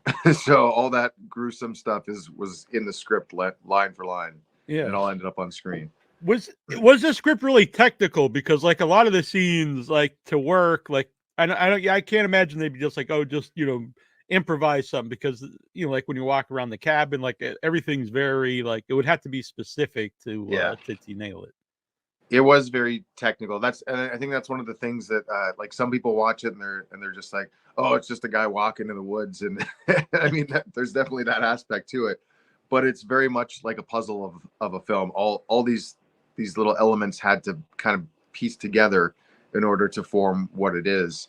And a lot of that, the special effects and everything, that had to be designed way ahead of time too. So it was all very technical in the script and very detailed, exactly what was going to be needed there. So it was really cool reading the script and knowing these guys, knowing the work that they've done, just imagining in my head what they were going to pull off with that. But sometimes you read that stuff in a script and it doesn't end up on film the same way, but it did with them. Yeah. And since you mentioned it, it's a very divisive movie, which I always think is like usually the best movies. Like either someone really likes it or they really dislike it. If people are just like, nah, whatever, like it's usually kind of a run of the mill movie. But how do you take that criticism? Because there are people who really love it, and there are some people who really, like you said, it's a lot of watch. Yeah, I mean, I look at it the same way you do. I think the best films out there they divide audiences, and I think they kind of have to be that way, because otherwise no one would be talking about them, and they're just, they'd be run of the mill or forgettable, or just wouldn't try any big swings or anything. So the hate that comes with it, I mean, I don't get why people get so worked up over something when there's so much content out there that it's like you didn't. I think that across the board on everything. So yeah, I do too. I mean, there's so much to love out there, and there's so much to like spread what you love. So like, why go out there and just shit on something? But I mean, especially I get it. An independent movie, like exactly, something that was made with not a lot of money. We're not a big studio project whatsoever, and the writer director was just trying to do something different. Yeah. So we 100% knew that this was not going to be for everybody, and Chris even joked about it. He's like, I wrote this movie for 5 horror fans. So like, we're just surprised that as many people have connected with it. So we're just happy about that. Along those lines, when did you know, like, oh, this has a buzz to it? Like, this is hitting people. This is something that people are into. I was probably, I guess, when we found out we got into Sundance, or like leading up to that, because we had shot the movie, and I knew it was going to, get into some festivals and get some good play, just knowing the producers, they get their stuff out there, and Chris is talented. I had faith in the movie from day one, but I just never knew that it was going to blow up like it did when we got the Sundance call, and we got into another festival, and they actually asked us to pull out because they wanted us to screen, but it was still kind of not 100%. So we were all sitting there just crossing our fingers and waiting. And then I got the call from Chris, and I was just my mind was blown. And then it was from that point on that things just really started kind of ramping up with it. Yeah. And just for people who don't know, like for festivals, a big thing is if, getting the premiere, and that could be the world premiere, the US premiere, different area premiere. So it is like important to have like a big, if you're going to premiere at a big festival, like they want that. That's part of like the prestige. Yeah, I mean I mean you get the prestige that kind of comes with it, but then it's free marketing on top of that right off the bat too. So and then on top of that, the IFC and Shudder marketing team has gone above and beyond with this film too. Like they really took advantage of what they could do with Johnny and all that. Yeah. Oh yeah, like the ads are great, and it's always makes me happy. I go see just about everything that comes out, but it makes me happy that like independent horror movies play theatrically. So when I was seeing it pop up, at the AMC, I was like, oh, this is cool. This is actually going to be playing here, and it's been doing well. Yeah, we're still blown away. We're still kind of shaking our heads that it's actually still in theaters and stuff too, and has made money. And it's just kind of it's usually being someone who's made quite a few independent Canadian horror films. Sometimes you get a little bit of a theatrical run, like at some review theaters, and you get into festivals, and then it like hits streaming or like hard copy media and stuff.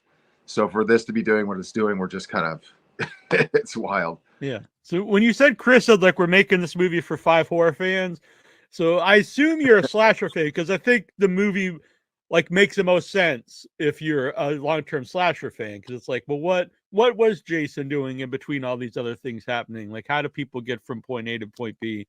Why do people? Why is the killer walking and he can still catch up to the people? And you see that in A Violent Nature. Yeah, it was. I mean, Chris has a huge affinity for the genre. I do too. I know Shannon and Peter do, and they're just cinephiles. They know everything about films. So going into it knowing that they were gonna do something different and fresh with it, and then me being a huge slasher and genre fan myself too, it was just a lot of fun to get to play this character that you've watched all these films growing up and franchises and everything, but you've never gotten to see this kind of version of it. Even though there's some other films that have done like perspective stuff, there just hasn't been something that really did it this way. Yeah. I've seen it twice down in the theater, and there's obvious scenes I think everyone knows, like gets a great reaction, comedic reaction. People are laughing, even a couple of scenes. But the second time I watch it, I noticed there's like a lot of dark comedy throughout the whole movie. So did you see that right away? Like when you're reading the script, or was it more something like you saw after you see the movie? It was there's a handful of stuff that was in the script that I definitely was like, oh, this is funny. And then other stuff that in the moment you notice that it becomes funny because it's so excessive and it just keeps going that it's like you have no other reaction but to laugh because it's just so much. And then there's some other scenes that actually use that against it. It like kind of flips its head with the ranger scene. Like that's one that is so excessive, but it's not funny because it kind of turns that dial there. So those were all. I mean, that's all Chris. So he was hoping that the jokes were going to play, and then that scene was about, kind of putting it in your face and just being like, no, this part's not funny.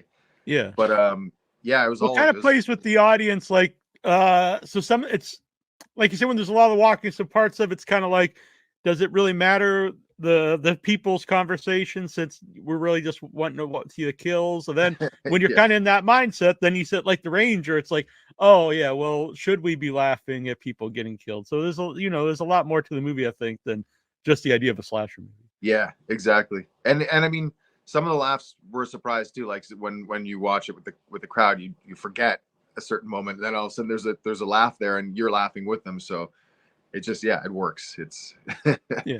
And I think that some people probably don't expect that going in to see, because all you hear is about the gore kills, and then it's about this like slow paced kind of ambient slasher movie. But yeah, there's definitely laughs in there for it.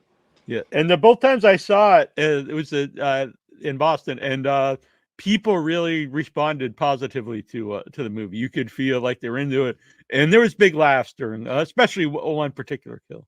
I don't want to spoil the movie, but it's a big part of the movie, and it gets a great reaction from the audiences. I think I know what you're talking about. Yeah. I've seen it 3 times now. And it gets the same kind of reaction. I keep recording it whenever I get a chance, because I just like recording the reaction, because it's so funny to watch and just to be a part of. Yeah. So did you watch any other, like, I assume like you're probably a horror fan, but did you watch anything in particular to play Johnny? Like to kind of get into the mind, or did Chris like, this is something I'd like you to watch? Maybe something that people didn't expect? We had a couple of meetings where they showed me the German film Angst, which follows around basically like an escaped crazy guy, and it gets dark. But it's such a very artistic horror film that is shown like from a certain perspective. And then there's another film, I forget the name of the director, but it's the British version of a film called Elephant, not the Gus Van Sant one, but it's also a following film. It just follows these. It's like episodic, based on real life killings, and it just follows somebody as something happens. It's a pretty disturbing flick too. And then personally, I went back and watched as many slashers as I'd seen and couldn't find in the past. I watched new ones, The Final Terror, Just Before Dawn. I mean, the Burning was always a favorite of mine, and All the Fridays and all that stuff. And then My Bloody Valentine. I tried to pull little kind of bits from each of my favorite kind of performances of those, the original Halloween, and then I on top of that I watched a bunch of animal attack videos, mainly like bears and wolves and stuff like that, just to kind of get an idea of how to abruptly change up a pace when or a creature is walking through the woods, just being kind of at one with nature, and then suddenly they just turn into this killing machine. And it was just kind of my motivation to just keep that in my head all the time. Yeah. You named some ones I really like. I think The Burning has always been underrated. So same with My Bloody Valentine. But I do think like it's found its audience. So yeah, those are a couple of my favorites. I mean, I love Black Christmas too, but it's kind of not necessarily a slasher because you don't see a lot of that. It's more about the paranoia with that one.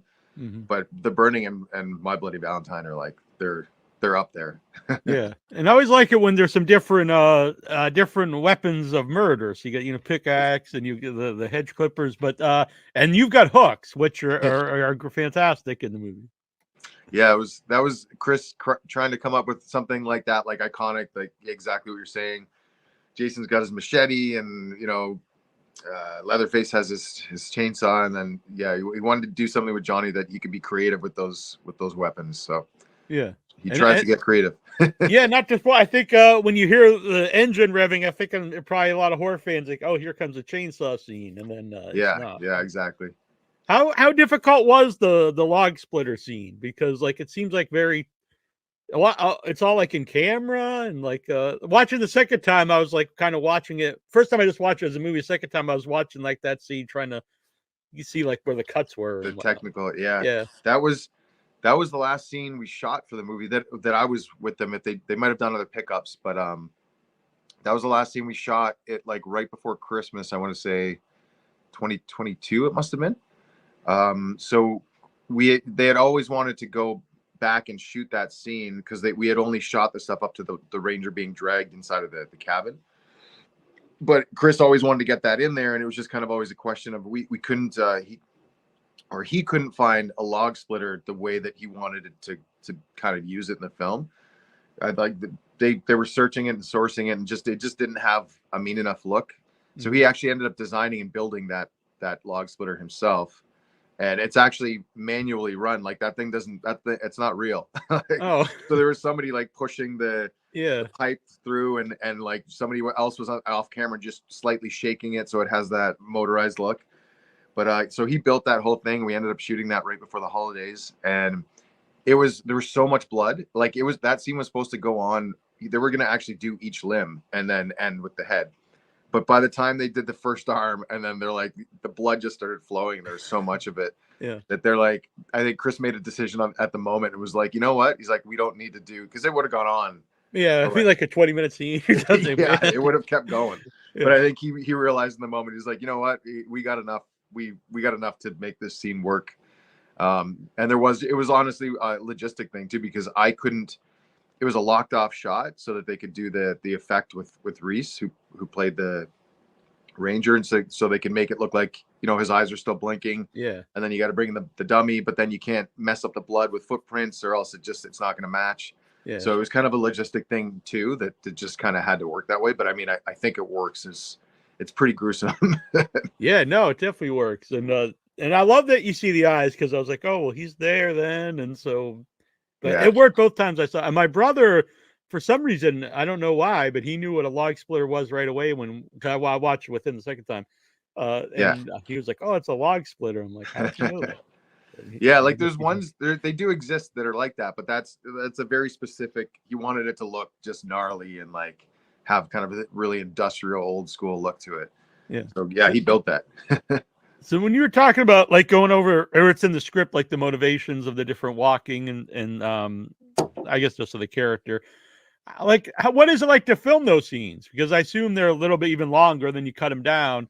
And I don't know, you're in full makeup. I don't know, like if that's heavy and hard to see. And so It was, yeah. I mean, depending on like the terrain changes up quite a bit for where we were shooting. Like it could be very rocky, or there'd be tree roots everywhere, and like a narrow path of field, even just seeing where you're going. So one of the big parts too was making sure, like we'd always walk the path ahead of time, make sure everything was going to be cleared for not just myself, but for Pierce, our cinematographer, who'd be right behind me basically. And we always tried to keep, a certain distance for each, depending on what the shots were. So we always tried to find a speed that we'd be in tandem with the entire time. So it was kind of a bit of a dance with us, keeping time through the whole thing. So it was, it had its challenges with that. And then the visibility, sometimes the mask, there were different versions of the mask. Some of them had a big open area so I could just see clearly. But then if I was doing any turns, I had to like make sure not to turn too much so you could see my nose sticking out or anything. Yeah. Chris designed the mask to have the eyes be removed so that they could be put back in when we got up close. So that helped a lot. It was really nice having somebody consider that, because a lot of times when you're doing creature stuff, it's more about just the look and not about the functionality of who's inside of that thing. So it was cool having that consideration, and then being able to use everything about that character. Yeah. Just from doing the show, lots of people on the show said like for example, Chatterer from Hellraiser 1 to 2. That's why they have the eyes, because the first movie is completely blind in the suit and couldn't see anything. Yeah, I think it's like trial and error, right? You do something, it looks great, but then you're like, but we can get them to do more things if they can see a little bit more. Yeah. It's probably also why Chatterer is just kind of standing around in the first movie. But yeah. So what was the difference between so when you have the big mask on, do you not have, the face of Johnny like underneath? No, so that was, so they had the stuff you see walking behind where it's the bald head. Mm-hmm. That was a big cowl. So I'd pull that on, it went down to about, like here, and then it had an open face. And then when we did the effect scene where I take the mask off and you see it, that was only one specific day where they did the makeup, and Steve Costanzi came on and did it was about a 3-hour makeup job, I think, somewhere around there, where he like did all the prosthetics and then made it seamless attached to the cowl, and there was like teeth and everything in there. And then that was just the one day. Otherwise, I just had the mask on, and they would put a blackout paint around my eyes just so you couldn't really see into the goggles. Yeah. But they fogged up anytime you got close enough to see Johnny's the glass. They were pretty foggy anyway, so you couldn't really see in. Yeah. Steve from the Astron 6 movies. Oh, cool. I didn't know.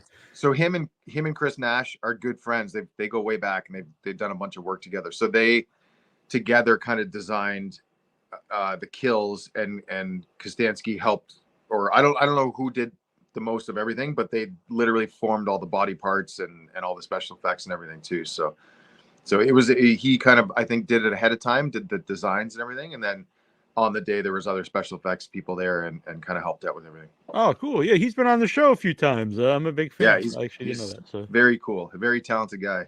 Yeah.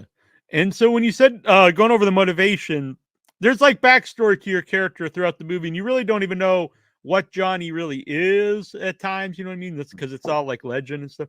But do you and Chris like go over like the actual, like, this is Johnny's backstory, this is like what he is?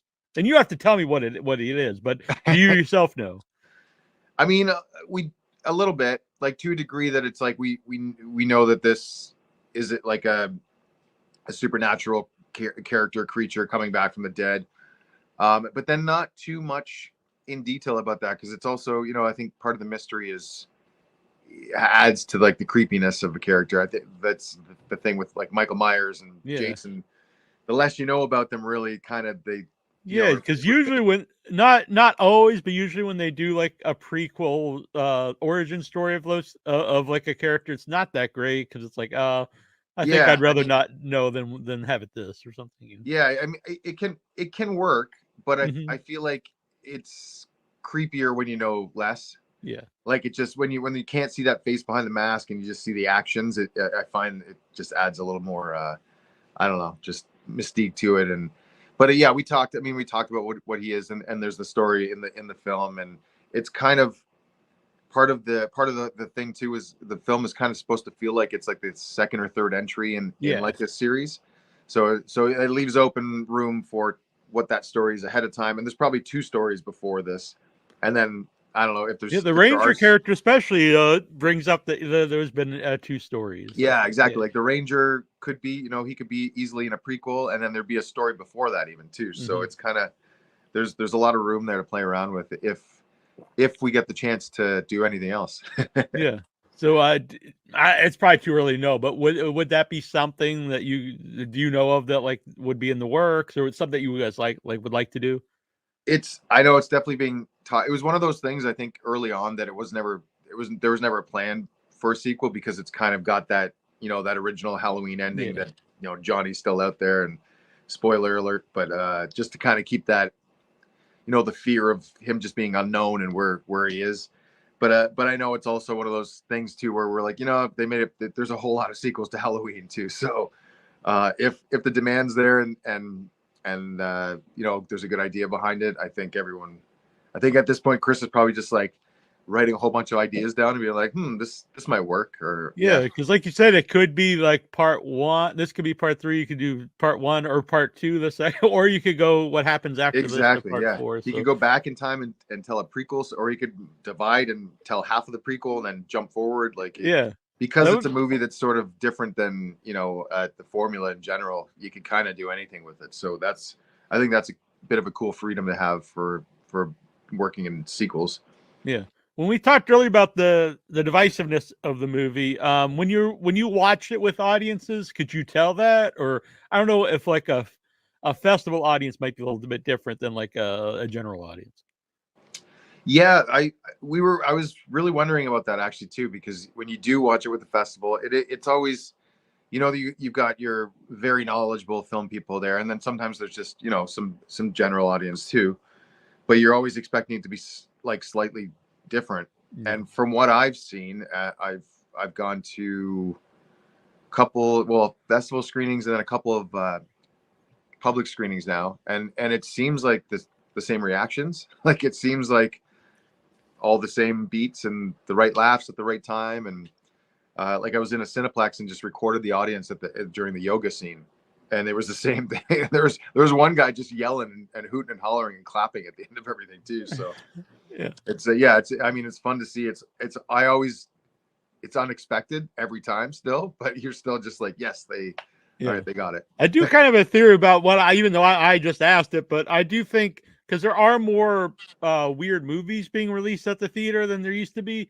And I think people just didn't realize there was a lot of people who they just assumed some of these festival movies might not be for a bigger audience, but I think they're just out there and they like, people like movies like movies.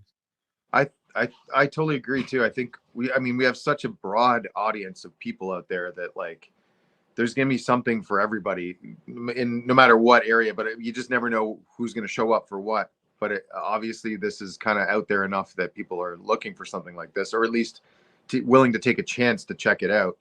So I think that's really cool. Even if even if people didn't like it, but they still went to the theater to give it a shot.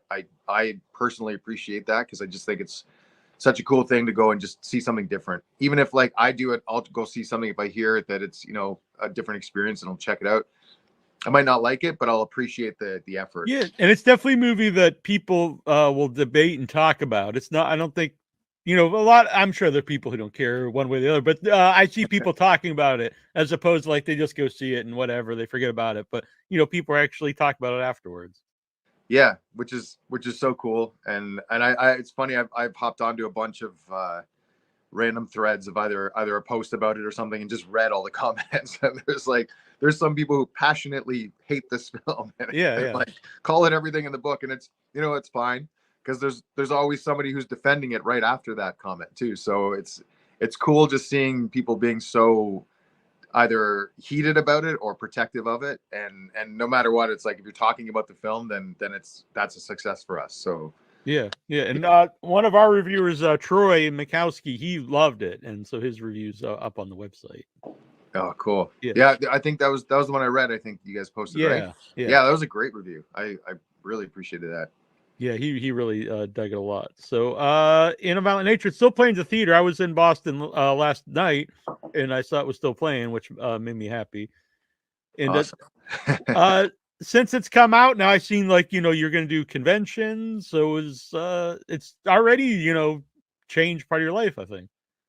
Yeah, it has. It's kind of everything's been happening so quickly with this, so I'm just kind of trying to keep caught up. But I had a few contacts about doing convention stuff, and I've done a couple things like that in Canada here, but never really toured around or did too much of it. And then I saw that, I guess it is an opportunity if people are interested in talking about the movie and meeting. And if there's fans out there, I'm definitely down for going and see how that goes. I mean, there might be like 5 people waiting for me at the table, but I think I'll go check it out. We'll see what happens. Yeah. Maybe down the road, you do in costume photo ops and yeah. I mean, I've already done a bunch where I dressed up in the costume and did some like promotional stuff when we went to New York and New Orleans, and we did at Sundance too. So I'm sure we'll end up doing some more promo stuff like that too. And it's fun to do, and it's fun to like, get into character and scare people. And yeah, and it's cool. When before the interview, I looked you up on IMDb, and you've got a ton of credits. So it's very cool to see, like, now this is something that not the other movies aren't people things people should watch, but this is one that's standing out. And no, like it's true. You never know which one's gonna catch, right? And we're still, like I say, we're still surprised with how much this is caught. But I hope it helps shine a light on some other Canadian independent cinema and genre stuff, and some of the past stuff I've done. If it finds a bit of a second life too, I mean, it all helps each other, right? So yeah, and I think it's a completely other franchise, but I think Terrifier 2 really helped a lot of independent horror movies get a theatrical release when it had that big real surprise run. Definitely. I mean, like it did really well, like theatrically, and I think it showed that there's a want for that genre of cinema to be in theaters. So like anytime an independent doesn't even have to be low budget, but I mean it helps when it's low budget because it kind of just proves a point. That it doesn't. It's more about the idea and the execution and the passion behind it. So I love seeing anything that falls into that category and does well theatrically, because it's a drop in the bucket. It's such a rare thing, and I just like seeing it happen. So yeah, and for people out there who on social media always saying, all they do is make remakes and reboots, nothing original, but there's a lot of weird movies that come out, original movies, but you have to support them. So go out and get a ticket, and that'll just mean that you'll get more of those at the theater. Yeah, definitely. Exactly. And those are the films that I tend to end up, and I think a lot of horror fans end up connecting with, and they become cult hits down the line too, because like something like X comes out or something, and just not expecting that sort of thing, and then it creates this whole other universe basically. And now at the AMC, like the whole steps was just covered in Maxine, and I was like, wow, this movie's really blown up over the last exactly. So like that sort of thing, and I don't know, just going out and seeing stuff like that. And there's the new movie Longlegs. Yeah, I'm looking Oz forward Perkins. to it. I'm huge on checking that out too, and that looks like an alternative kind of film that I think is going to do pretty well theatrically too. Yeah, and there's I saw the TV Glows out there. It's a completely different kind of horror movie, but really, I love this. Very weird. I want to see that. I've heard it's great too. It was at Sundance too. Oh yeah, cool. Yeah, and it's interesting. It used to be I would go to the festivals and maybe the movies a year later pop up on Shudder, but now a lot of times they go to the theater a month later or something. Yeah. So it's like you never know when what's the plan with that kind of stuff. we have a pretty cool plan set up. And I think it's helping people go to the theater to see it because there is a window before it's going to be streaming. Yeah. So you don't immediately get that, you know, you can't And just horror wait. movies are the best kind of movies, that and comedy, to watch with an audience, I think.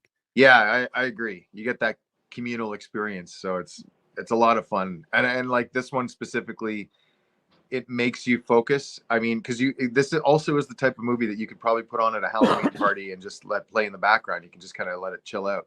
Mm-hmm. But when you actually get to experience it and have to focus on it, and you can't, you know, pick up your phone and you know, zone out or anything like that, it kind of really does make the difference of what the film. You keeps you in the movie you can't escape from it. It's there in front of Exactly. you. Yeah. Unless it you're gives an you ass, that, I guess. The whole, like, I find, because I can kind of separate myself from the film because I'm not looking at my face the whole time or listening to my dialogue or anything.